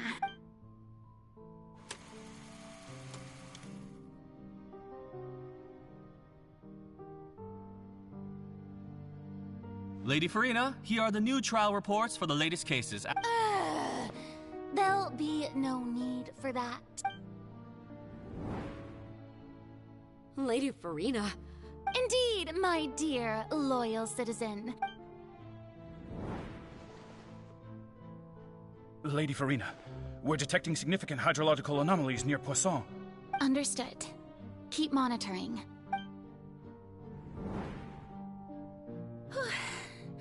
I don't think I let anything slip today. I feel utterly exhausted.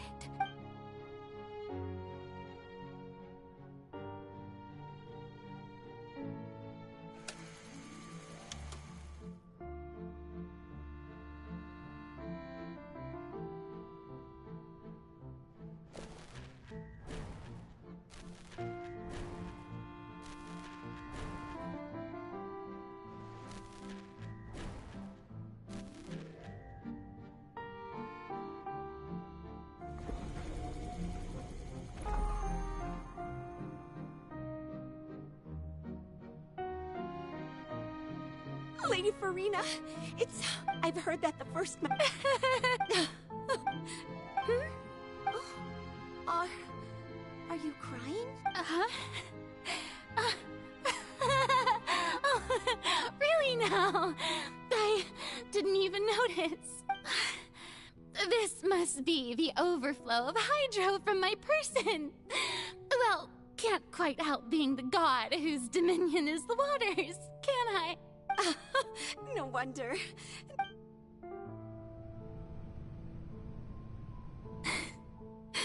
So interminable. Hundreds of years must have passed by now. I never imagined that it would hurt so much. I want to tell someone.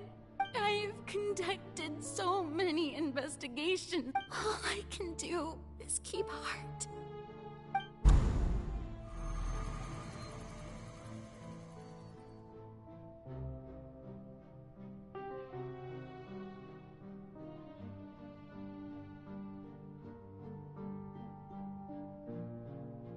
Farina, you don't have to shoulder this burden alone.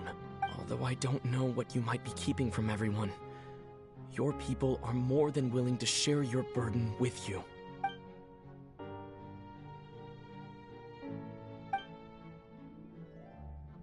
Share my burden. That's impossible. It was fated right from the start that this would be my duty alone.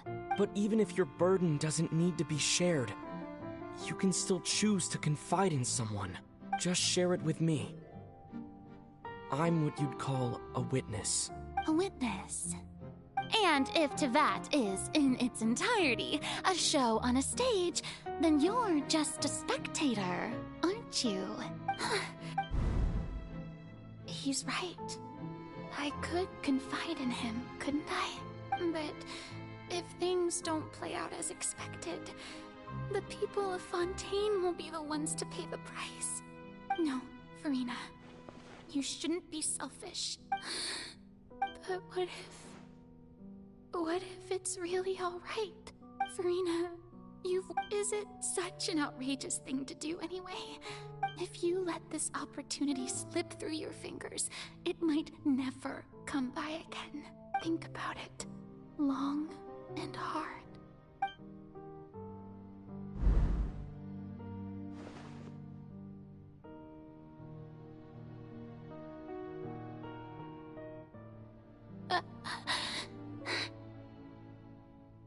No, I have nothing to say. All you need to do, dear spectator, is to...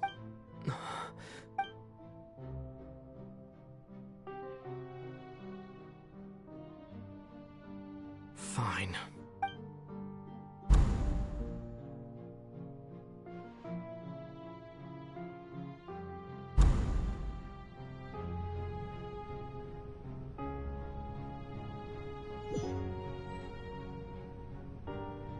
So even Farina doesn't know the truth? You've never once let her in on the full plan? Yes, it had to be done. To deceive the heavenly principles, you must first deceive yourself. She did very well. If she had let her resolve falter even once in these 5 centuries, Fontaine would have been doomed to the most tragic fate. It seems that trusting humanity was the right decision after all. I believe that I understand how your deception works, but that is only half the truth, is it not? How would you build on this foundation to save the people of Fontaine? That is the most important thing. Ah, good. Of course, the Iudex of Fontaine has pinpointed the crux of the issue. I'm sure you've long sensed that the Oratrice is no simple machine, yes? I've always suspected that it had its own consciousness. And Lenny did mention that he heard a human voice within the core chamber. It now seems that that person was you, hidden within the machine all along. Am I right? And then I became one with the Oratrice, taking Fontaine's gnosis with me. Yes, it would seem so, wouldn't it? Alas, your understanding of this device still lacks sufficient depth. In truth, it is no enactor of justice. It is, in fact, a device created to kill the god of justice. I beg your pardon? Oh, you have it. And to be more precise, not only will the Oratrice take down the god of justice, it will also take down the divine throne upon which she has been placed. I mean, did you think I would be the sort to enjoy peaceful repose while Farina suffered? My work over these last 500 years has been to constantly accumulate indemnitium within the Oratrice. But really, some have already discovered that only a small fraction of the energy generated by the device was ever used to provide power to Fontaine.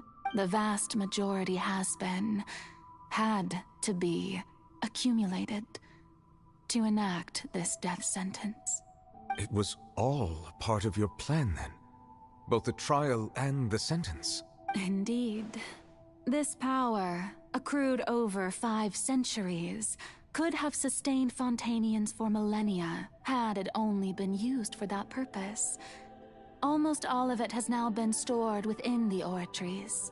But only power of this magnitude could hope to destroy the Hydro Archon's divine throne, shaking the rules established by Celestia and breaking through the institution that is the Seven. So the Oratrice's call for death was for neither Farina nor Focalor, but for the Hydro Archon. The destruction of that divine throne. If I do not misunderstand your intent, you must be... Returning what's rightfully yours to you, of course. In other words, this was all done to return the authority of the Hydro Archon to the Hydro Dragon of this planet. But...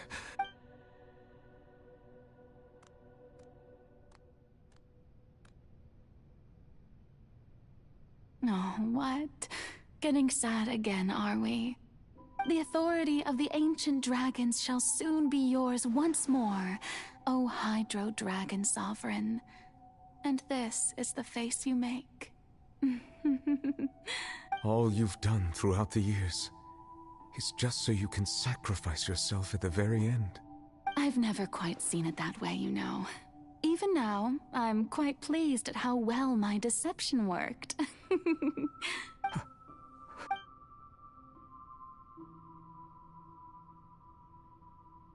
Hydro Dragon,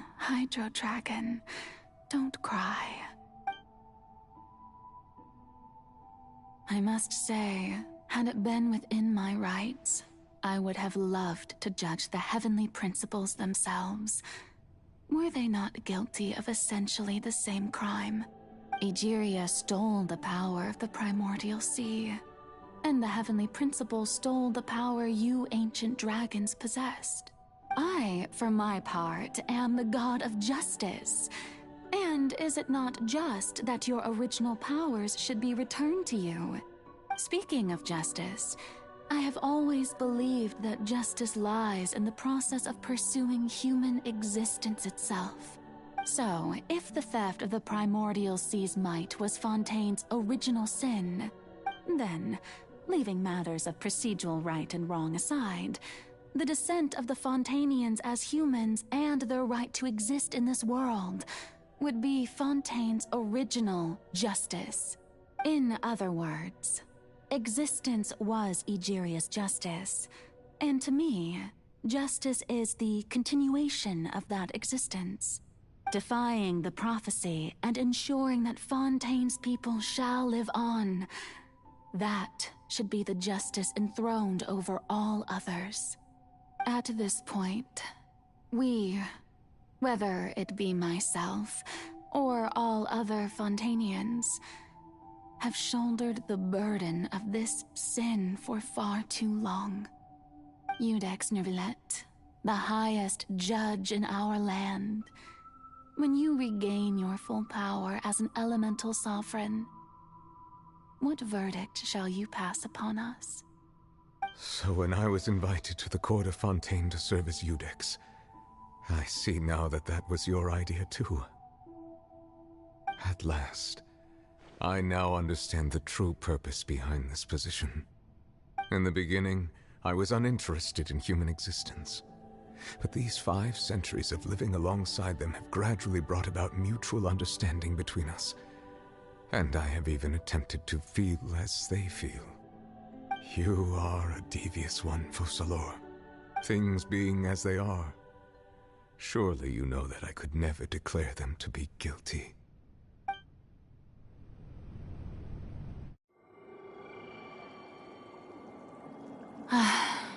The hour of my execution is almost here.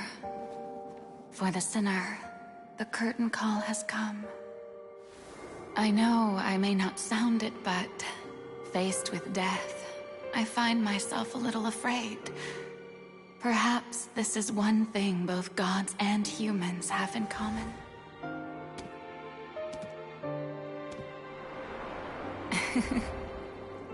Farewell, Neuvillette.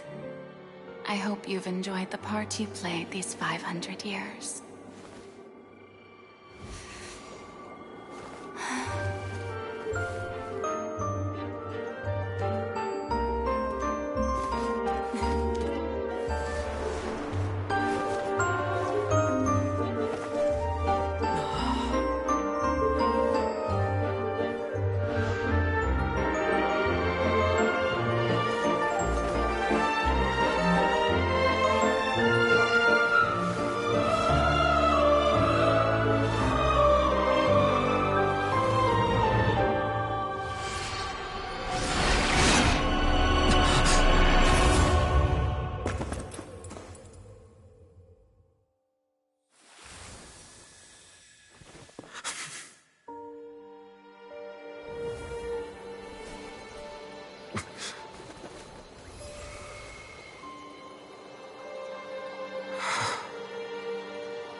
Iudex Nuvelet, hereby declare, people of Fontaine, your sins are forgiven.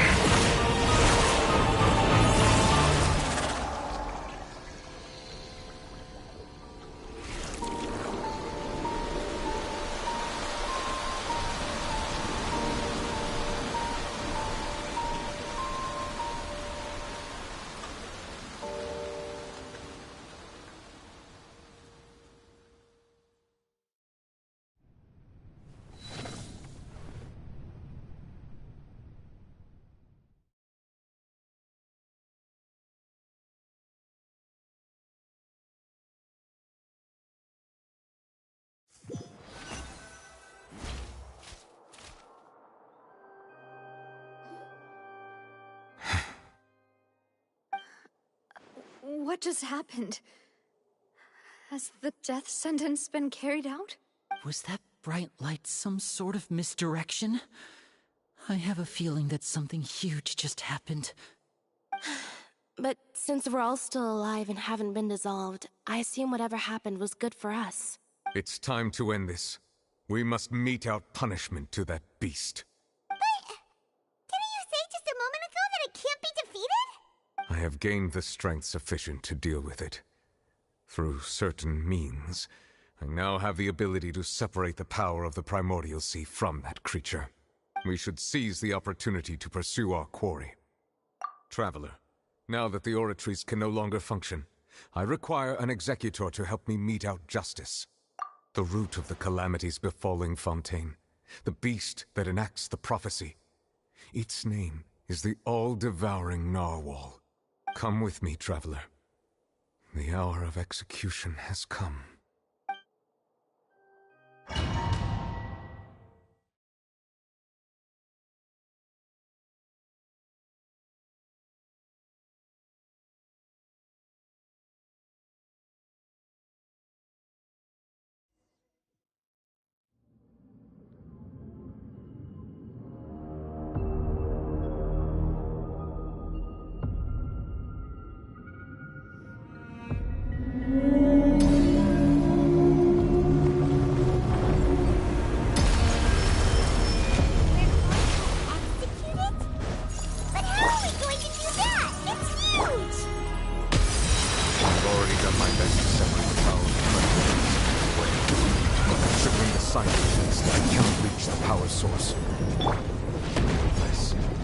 Find a way to attack it from within. I shall share a part of it.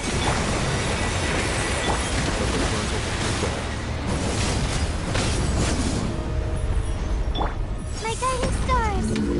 I can feel its sorrow turning into hostility.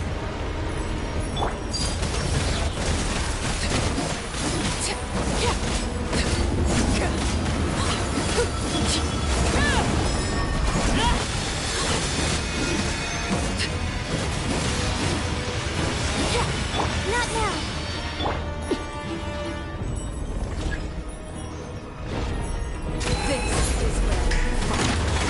The all-devouring Narwhal cannot resist its instinct to devour. Continue to trigger its hostility.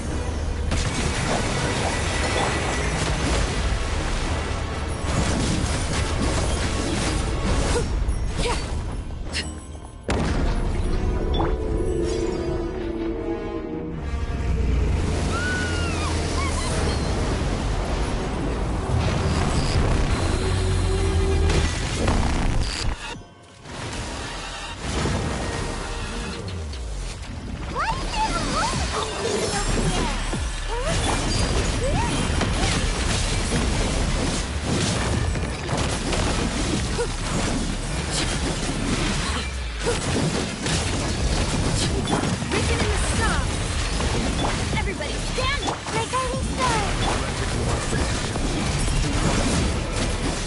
is the moment and use my power to suppress its roots from within.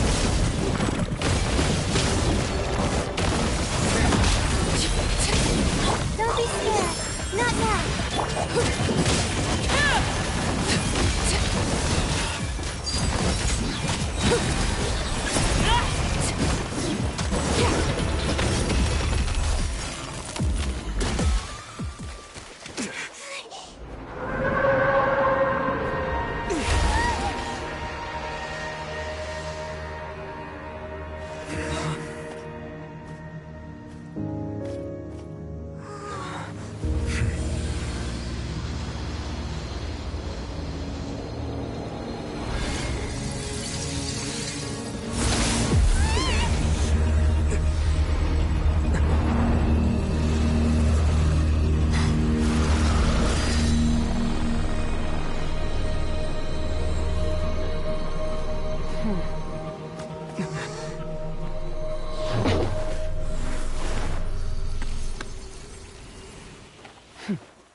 Thanks for helping with the cleanup. It should have been my job, but... oh well. It was just supposed to be a short private training session for me. I didn't think that my disciple and my master's pet would start brawling in the meantime. Well, actually, I had a feeling that it would happen at some point, but they bumped into one another earlier than I thought. What a blunder. I suppose I'll have to swing my sword 3 million times as penance. That power. Who are you exactly? Paimon has an idea. From what she said earlier, she must be Child's master. Skirk, right? It's just that he gave us the impression that she was the less talkative person. I simply did not have anything to say to the weak. But you, on the other hand, managed to defeat the all-devouring narwhal without using power from beyond this world. So you may speak to me as equals. I have to agree. It's a strange use of a planet's primordial waters just to raise an all-devouring narwhal. That kind of power is wasted on it. It's not cooperative. It eats too much. And I have more important things to do with my time than pet sitting. The only thing that creature has going for it is its looks. All in all, it fails as a pet. Miss Skirk? I think you might have missed the point. The point being? Well, being that this pet almost destroyed an entire nation. So what sort of person is your master? Well, Child's master's master. Wait, is that right? Oh, right. So you don't know him. Sorry, I assumed you did. His name is Sir Taloji. Huh? I am unfamiliar with that name. Huh. So Master isn't sufficiently famous. How should I describe him then? Have you heard of the name The Fowl? The Fowl? Still nothing? Well, how about the Visionary? Vetterfulnir then? Or Gold Rhindaughter? Ooh, that one we've heard! Rhindaughter's part of the Hexen Circle. She's Albedo's mom, right? Oh, so you do know that name. To be honest, I also heard all of those names and titles from my master. I don't actually know them either. But I suppose you understand now, yes? My master is likely a similar sort to Rhindaughter. They are both pursuing some form of perfection. Wait! Didn't you also mention a visionary person? Paimon didn't quite catch their name. Actually, never mind that. I believe it expedient to inform you that the all-devouring narwhal used up nearly all its strength fighting you.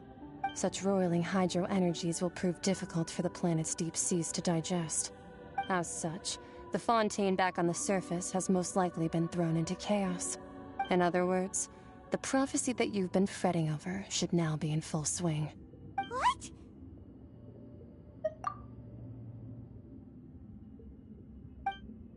Not to worry.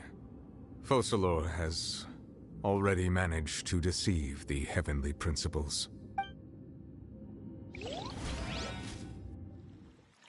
In the end, the people will all be dissolved into the waters, and only Farina will remain. weeping on her throne.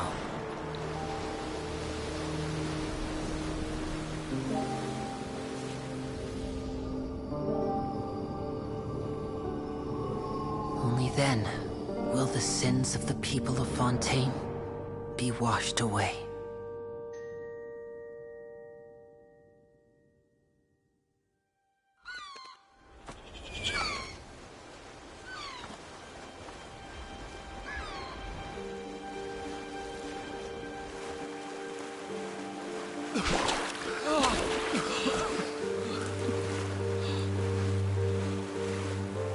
Hey! Help! Over here!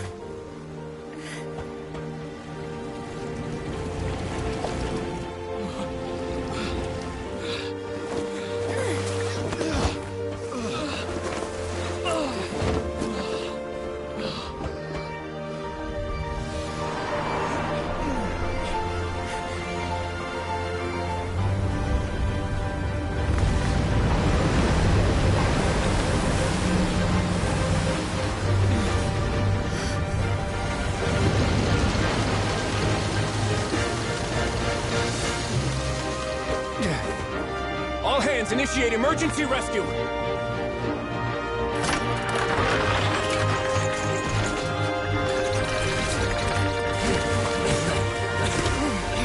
Hurry!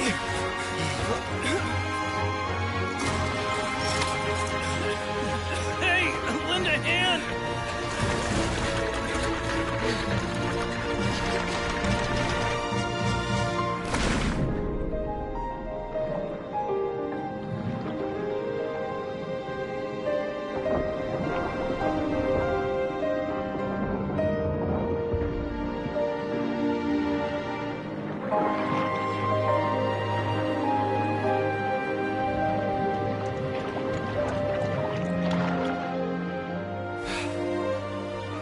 Look! The water's receding!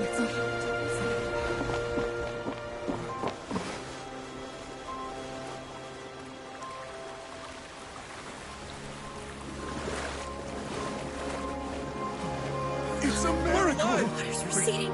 We didn't dissolve. The prophecy was wrong. The prophecy was wrong.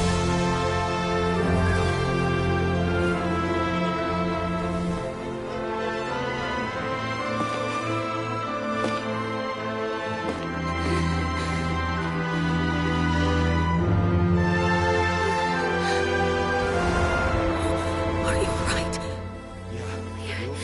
We're saved. The prophecy was wrong.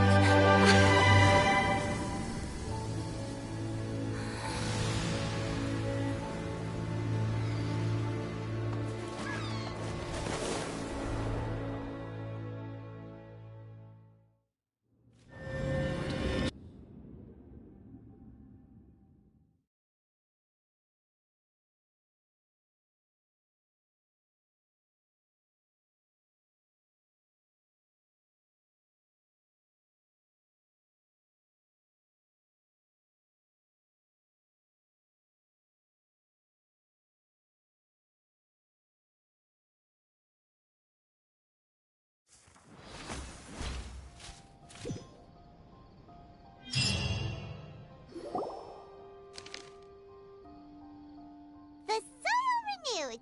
The Spina di Rosula talks post-disaster rebuilding. I recently visited Poisson to meet with Miss Navia, spokesperson of the Spina di Rosula, and we spoke about Poisson's present and future. Old soil can still give birth to new bloom, Miss Navia stated. Hope is like seeing a small cookie when you're starving late at night. You just need a little of it. Skyship Winglet, lunar brain of the Fontaine Research Institute. The various disputes that have arisen on account of Mr. Edwin have suddenly become a shield over the Institute, with Jurier turning out to be a once overlooked hidden gem. People always call the first researcher mad, but few know what to call the second. And should that latter person achieve a miracle, they would find it all the harder to find a word with which to classify him and his team. Wow! Paimon barely recognizes the people in the reports. Are those really Jurier and Navia? They sound like real big shots. What do you think? Pretty enthralling, huh? The Steambird's idea was pretty simple. With a disaster just having passed, we would print a free edition packed to the margins with good news to calm people down. The value for these big scoops lies in their inevitable follow-ups. We'll publish further reports and go into the stories behind those people. Edwin's assistant, Jurier, created a true flying ship, while Navia is leading people in the reconstruction of their home. I'm sure that these stories could draw even your well-traveled eye. Paimon's curious too! Wait a minute. Didn't we watch everything happen from start to finish? What's there to be curious about? And that's exactly why I'd like you to come conduct interviews with me. You're the best incubators of news, if you haven't noticed. And also, with you around, I'm sure I'll get to see that Duke. Are you sure? Hasn't he turned you down several times already? Oh, this time will be different. Come on! Let's head to Poisson first, and then make a trip to the fortress. There are some things you'll only know when you get there.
Oh, it's you. What brings you all here? Hey, we're just having a look around. I'm here to update myself on how things are going here. Oh, the Fatui are here too! Let me introduce you. This is Mr. Garunt Snežević. He represented the Knave in sending us a large amount of supplies, and is helping with our work. Our residents are hard at work as well. Thanks to everyone, work is progressing nicely. We've lost a lot of people, but we're moving forward. That will have to be enough. Hello, Miss Charlotte. I'm a big fan of yours. I especially like that article you wrote last year about Fontaine's stray cats. But if you don't mind, could you not emphasize our role too much in your report? It's not charity we're doing here. We just happen to share the same interests as the Spina. I get where you're coming from. I'll keep it as simple as possible. Or would you be willing to feature as friendly neighbors? That would be fine. Oh, you're back too. How are things? We finished laying down the construction materials. It'll be another hour before the workers are able to go over there. Huh? You're here too, Clorinde? Well, her reputation's greatly risen after that whole duel business with Miss Farina. So she's here in Poisson to wait out the heat. All right. She really came here to help me out. There's too much to consider in the reconstruction of Poisson. The Spina has need of more decision-makers. And, well, I do already happen to be connected to Mr. Callis. Oh, wait just a moment. Do you mind me asking a few questions? You know, about how you felt before the duel, about what it was like facing down a god. There's lots of exciting material there, I bet. Forget it. I'm sure you can find a better theme than that, Miss Charlotte. I see you're the same as always. Couldn't you do me a favor, for Navia's sake? Well, if we're talking about doing things for my sake, you might as well just take a few more photos of me. Or of the Traveler. It's better than wasting time persuading Clorinde, at any rate. Of course I will. I'm not gonna let him off that easy. All right, then everyone who wants to be in the photo, gather up. And smile.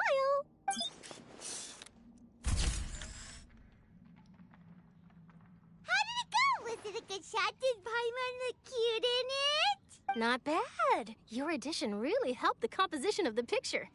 All right, hang on a moment. Let me snap a few more shots. All right, that should do it. I'll be back here later anyway, so let's call it a day. You're very quick. Speed is of the essence when it comes to the news, and freshness is the key. Also, not to brag, but I'm pretty good at building connections.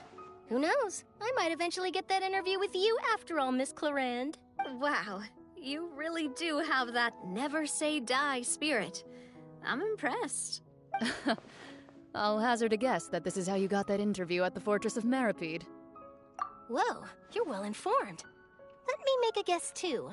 I asked Sigewinne, who told Monsieur Neuvillette, and he told you, right? That's a very complete information chain. In truth, all Monsieur Neuvillette asked me was, when did the Fortress become so friendly towards the media? I told him that it was best not to speak too soon. There's no guarantee that Ridsley will make a personal appearance. You're right. I've got to treasure every moment I have with them. In which case, I'll be making a move first. Stay safe now. And tell me if you hear anything interesting. I'll treat you to afternoon tea in exchange.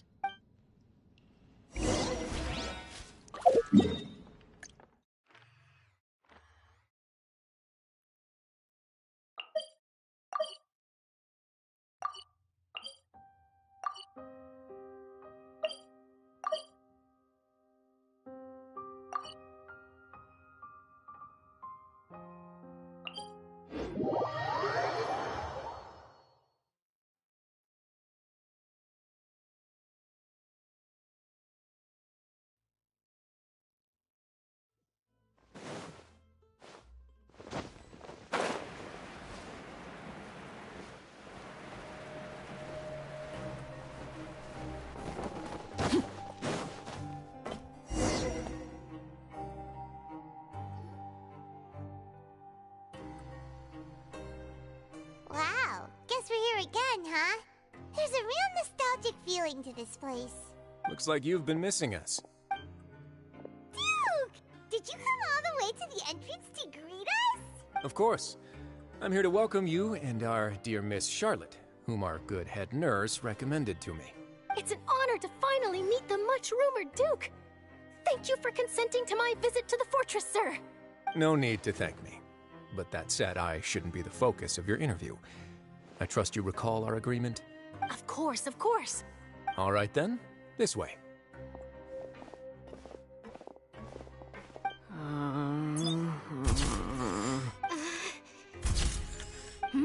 Hey, no need to be so nervous. I've already taken all the photos we need. Miss Charlotte, do these pictures really need to be published on the cover of the Steambird? It would seem that Miss Lorvine doesn't want her face to appear beside that of Mr. Jurier, Sir, please don't say things like that. But it looks like dear Mr. Jurier denies it. Might this interview be very important to you, then? No, I just... This is my first time being interviewed, and I'm very thankful to the Steambird for... Now, I might not look it, but I actually did meet Mr. Edwin once. And I'll be honest, I enjoyed chatting with you more. You've definitely got more of that genius vibe going on. The boat that brought about a miracle, the ark that saved the people. Why, you recreated a myth back there, like an emissary of legend. Still, if I might ask, where's that flying ship now? Ha! Looks like Charlotte's trying to get herself another exclusive scoop. I have to apologize, but that ship is presently in the bowels of our factory. I'm afraid it won't be easy for you to get a shot of it. Really? Well, then in that case, could I have an interview with you to make up for that loss? You already know my answer, I'm afraid. Best you interview our head nurse instead. Or perhaps you'd like to take another photo of this couple of researchers? Did you really have to use the word couple? Well, then, 2 solo photos will do. Is my hair messed up? Please, someone help me have a look.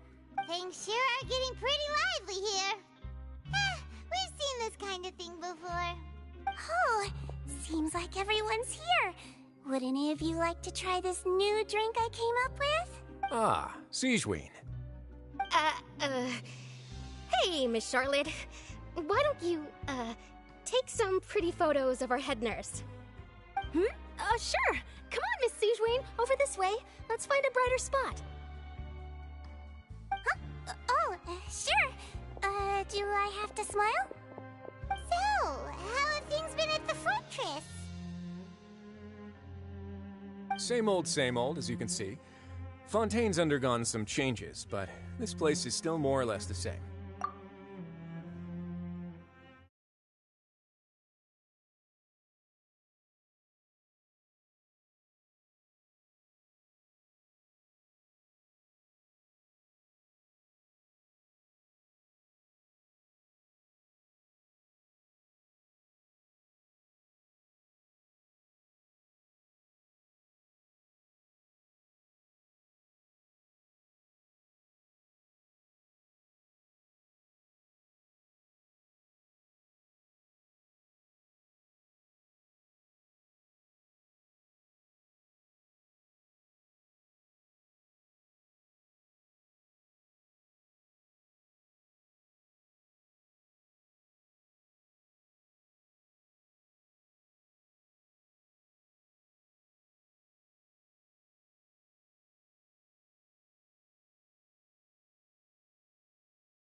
Other than that flying ship, it got a tad too much attention, I think.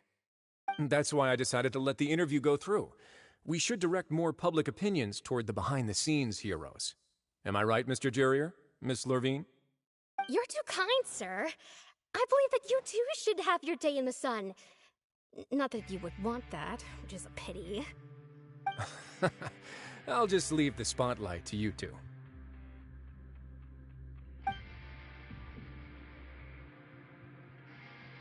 I see. Lots of things happened that day, huh? Anyway, regarding that Harbinger, I'm not sure you remember, but his 3 young followers are still waiting for his return. He sure did win them over, huh? I'll tell them that there's good news and bad news. The good being that their boss seems fine, and the bad being that they must face extended sentences for abetting his escape. Oh, actually, what about you? Are things gonna change for you too? What change can there be? The fortress will keep chugging along, and so will my duties. As to what Miss Farina's departure will mean for the nation, and if our laws and governance will be transformed, we'll leave those to the folks in the overworld. Hey everyone, the photo shoot's done. Good.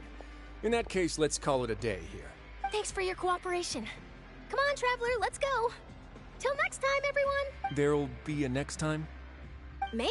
Who knows? I might write a story about the underwater factory next time. Until then.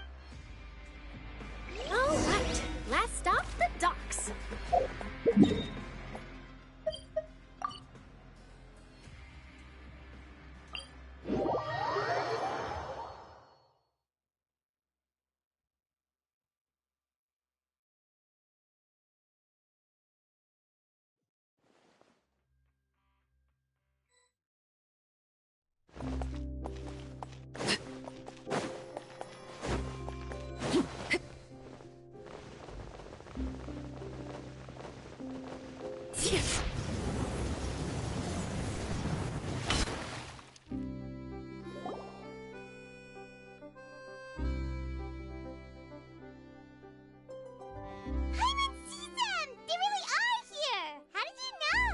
Navia mentioned that she stayed in touch with Linny and the others after working together.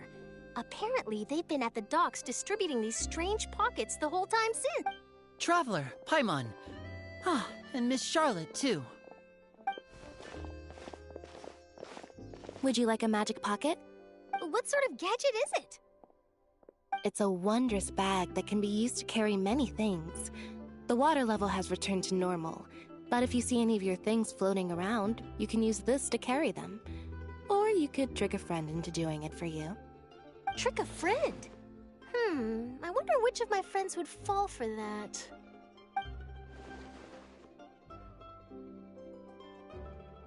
You could just make a friend like Fremine here. Isn't that right, Fremine? Is this what you meant by, I'll help you make some more friends? To be honest, that sounds pretty sweet. Could I have your contact, please? Sure. Please, write down my address. Lynette sure is working hard to help Fremine socialize. He was the one who proposed doing this. He even wants to assist in our magic shows. Yes, I was planning to first introduce Pear as an assistant, and later Fremine himself. In the future, I think we can leave underwater escape magic to him too. That said, would anyone want to see a diver escape underwater? Oh, it'll work out. Every journey begins with the first step. He'll become a part of our show eventually. Lynette, could you come over? Miss Charlotte says she wants to take a picture of us. Got it. My, that Charlotte is rather perceptive. She got rid of everyone the moment she realized I had something to say to you. So, how have things been, Traveler? Father says that you did a great deal during the latest events. She's very grateful for your contributions to Fontaine. That's all right. We were more than happy to help. So, what's she doing now? Oh, I guess you haven't heard.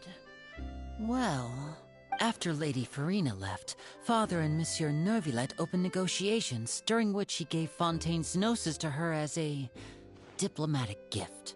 A diplomatic gift? A gnosis? Yes, I was quite surprised at first myself. But when I thought it over, there were actually a number of things going for it. It could have been done as an apology for the incident with Lord Child, or as thanks for his help in tying the all-devouring narwhal down. Furthermore, Father did also lend significant aid to Fontaine and Poisson. Well, that's true, but this is a gnosis we're talking about. Doesn't this seem a bit irresponsible? I would agree, but I've also heard that it seems that Monsieur Neuvillette has had a significant change of heart regarding the matter. So there's some reason for this that only Neuvillette knows about? I suspect you'll have to ask him about that yourself. Yes, speaking of which, I did see him strolling around the entrance to the Fortress of Meripede a while back. Isn't he real busy and stuff? Paimon didn't think he'd have the time for that. But back to the topic. The gnosis was given to the knave, right? What about Child?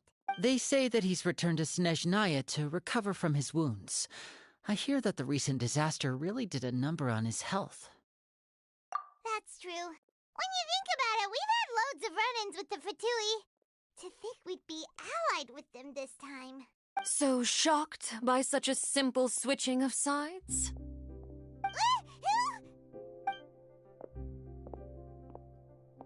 Father! Well, what do you know? Come to the docks to see how my children are doing and meet the Traveler by chance. Please do not pay my accomplishments in Fontaine too much mind.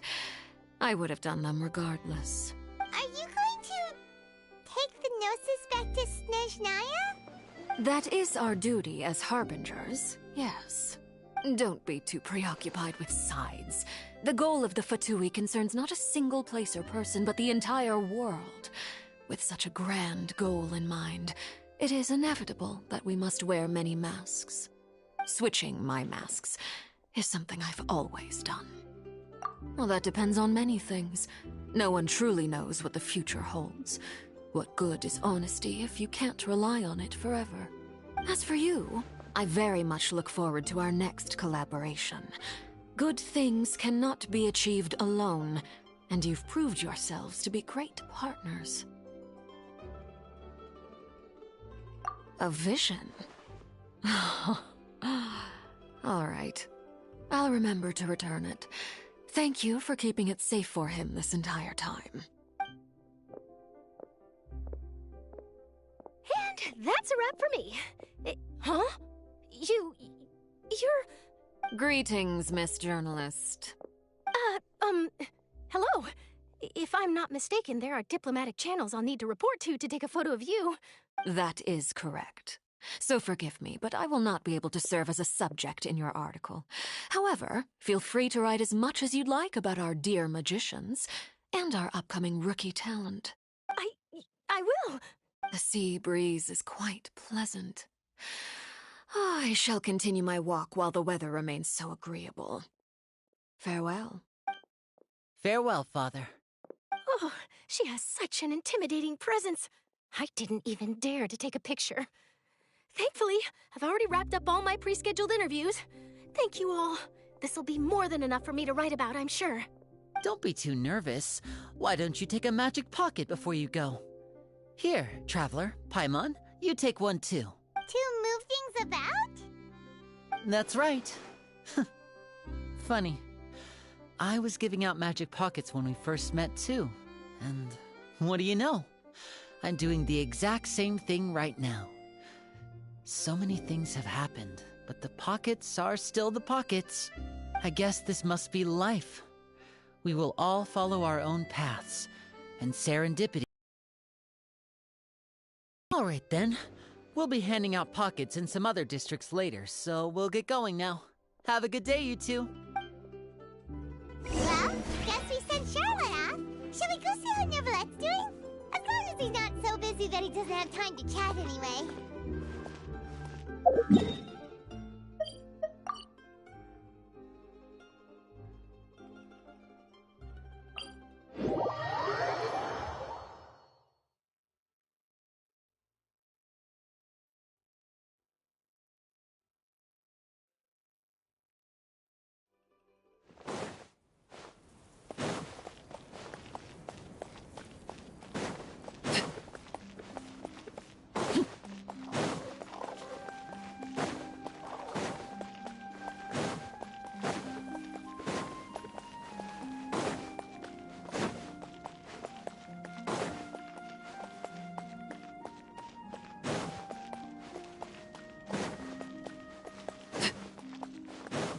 Entrance to the fortress!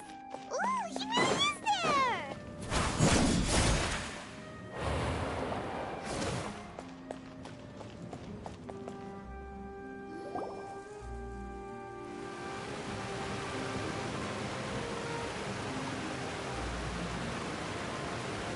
So, you really are here, Neverlette! Paimon didn't think you were going to have free time this hour of the day. Really? Oh, I suppose you must have met Mr. Linney. He took the time to greet me earlier when he passed this way. In any case, you came at a good time. I was just considering reaching out to you to set up a meeting, so I may explain some things that I haven't had the time to before. Aw, Paimon's glad that you remembered. Thank you for keeping us on your mind, what with you being busy and all. Alright, let's have it then. How was Fontaine actually saved? The whole business is still quite the mystery to us.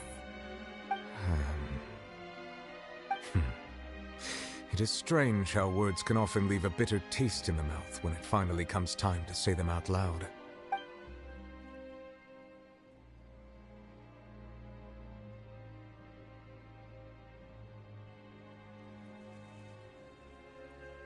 Whoa.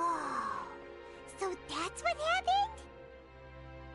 Focalord destroyed the divine throne of the Hydro Archon and restored your power to you, transforming you into a fully fledged elemental dragon sovereign. But Paimon still doesn't quite get what you did to save the Fontanians from dissolving. For me, the authority of the ancient dragons refers to absolute control over the hydro element. Fontanians were incomplete humans born of Egeria's use of the power of the primordial sea, with constitutions similar to that of mimics. But so long as those primordial energies remain within them, I could use the ancient dragon's authority to grant them true blood, after the fashion in which life was first brought into being on this planet. In other words, when I gave my verdict, Fontanians became true humans, and thus would naturally no longer be dissolved by water from the primordial sea. Focalord must have counted on you to make that decision as well. Your verdict was the key to making the prophecy appear to have come true while saving everyone. Yeah, and in a manner of speaking, Focalord finally managed to fulfill the original Hydro Archon's wish to turn Oceanids into real people too! It seems from your expressions that you still have more things you wish to ask. Ask away. I will tell you the truth as I know it. I have investigated his case along many avenues, and I have learned that he once fell into an unknown chasm when he was young. There, by chance, he awakened the all-devouring narwhal. But whether it be by sentiment or reason, that should not have been enough to consider him the root cause of the disaster. At most, he would have had tangential liability.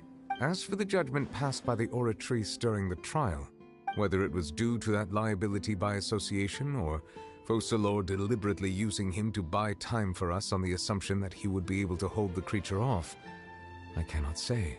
Guess Focalors had Fontanians in mind the whole time. In the end, it was thanks to her that they finally became real humans. Hang on a second. Paimon suddenly got another question. Back when Fontanians hadn't yet become real humans, were the children they had also transformed Oceanids? Life has always flowed like water. Do you recall how Fontanians would often come to the Fountain of Lucine to pray for children? Yeah, Lynette said the fountain is where all the waters in Fontaine converge. In truth, even those couples did not know that such prayers were no mere custom, but instead a form of ritual.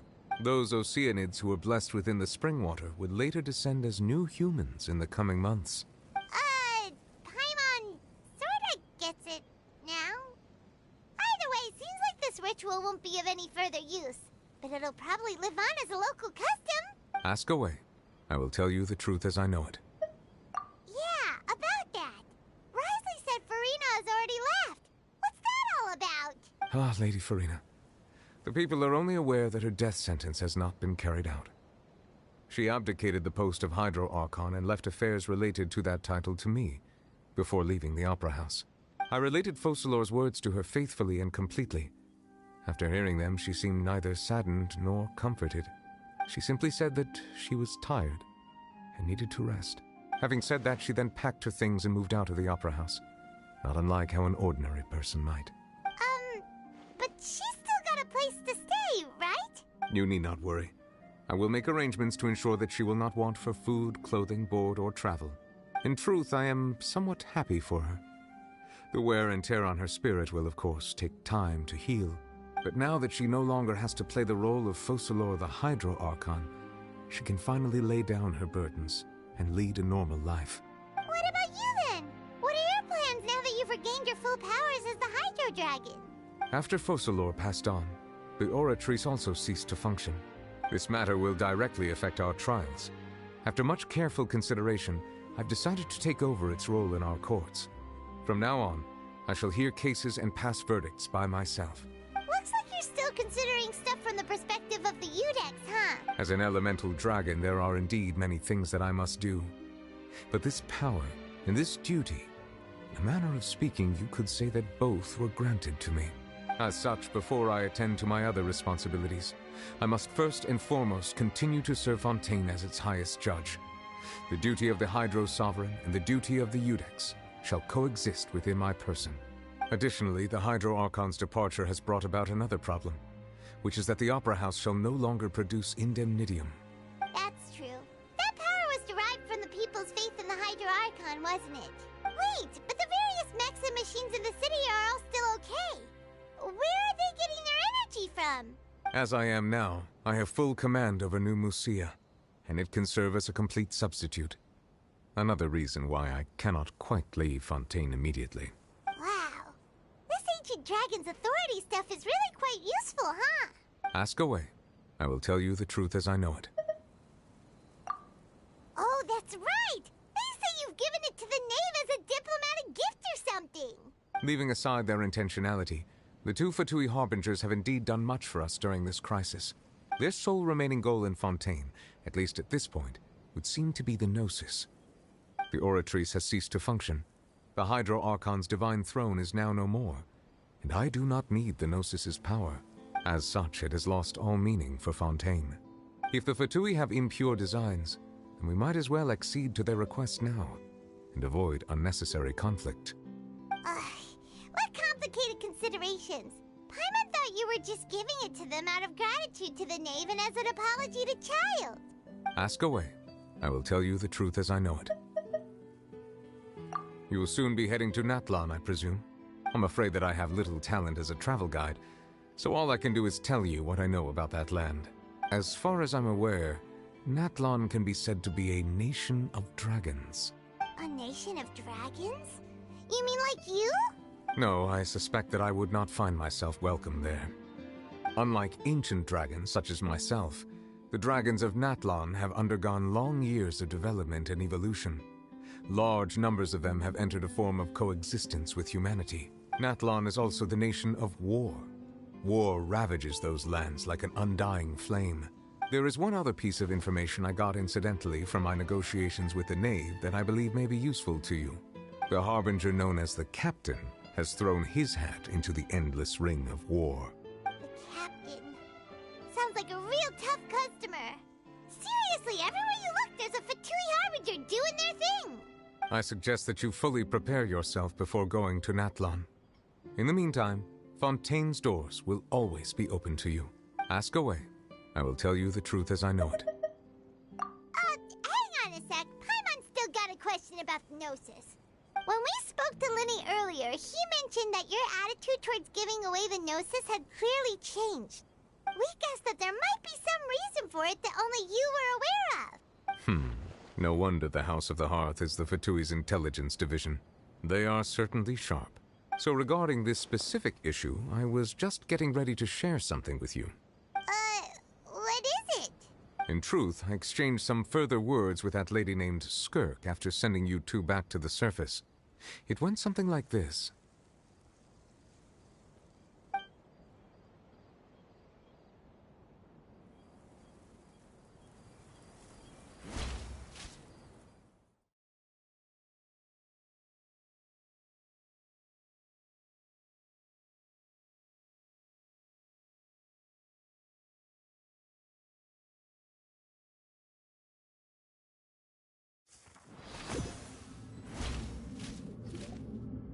Well, we're going to head topside to see what's going on. You hurry over soon as well, all right, Nervalet? What next? The all-devouring narwhal isn't here, so I'm no longer getting any interference. I can finally catch the scent of your power, what it's made of. It is the authority of the planet's primordial dragons, but with something very similar to a god's curse mixed in. It's quite a novel blend. I'm sure I've encountered something like this before. What was it again? I do not know what you speak of. Ah, of course. How could I forget? You should have the remains of the third descender on your person, yes? Remains? I've never heard of any such thing. Huh. According to your parlance, I believe it may be called a gnosis. Well, that much is true. After Focalor's divinity faded, she handed her gnosis to me. But I fear I have never heard of it described in the manner that you just did. I've been training with my master, the Foul, ever since I was young, and I have never returned to the surface since. So most of the information I possess, I got from him. It is only natural for those who are greater than humanity to possess a different sort of common sense, which is why there are so many problems in our attempts to communicate with humans. Regardless, you should probably get rid of objects of misfortune to prevent any disasters from befalling you. To live in itself is a blessing, but once a person dies, the bonds he once had with this world shall all turn to curses. What do you mean by that? No need to fret. These are just my personal thoughts, and my reason for no longer wishing to return to the surface. This third descender you refer to, who are they? And when did they die? Master never mentioned them to me. Perhaps it just wasn't that important for me to know. If you're interested, though, I could ask him. I'll be sure to pass the answer on to you next time. Next time? You believe we will meet again? I do. Wait. I have a disciple of my own, don't I? He can be the messenger then.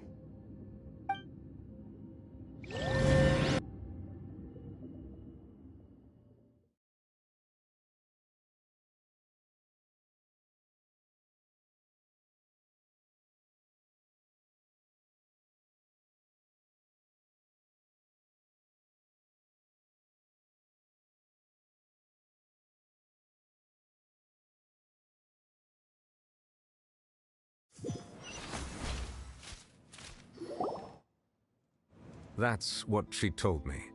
Whether it would prove useful or not, I wanted to pass that information on to you. The remains of the third descender? So that's what the no-seas actually are. Paimon just thought they looked like chess pieces. How could they be a person's remains? All the same, assuming that there was no misunderstanding or special metaphor at play, that is what she meant to say. And she said that it would bring misfortune and that you should check it, which is why you gave it to the Fatui. If she speaks the truth, then I would simply be putting Fontaine at unnecessary risk by keeping it here.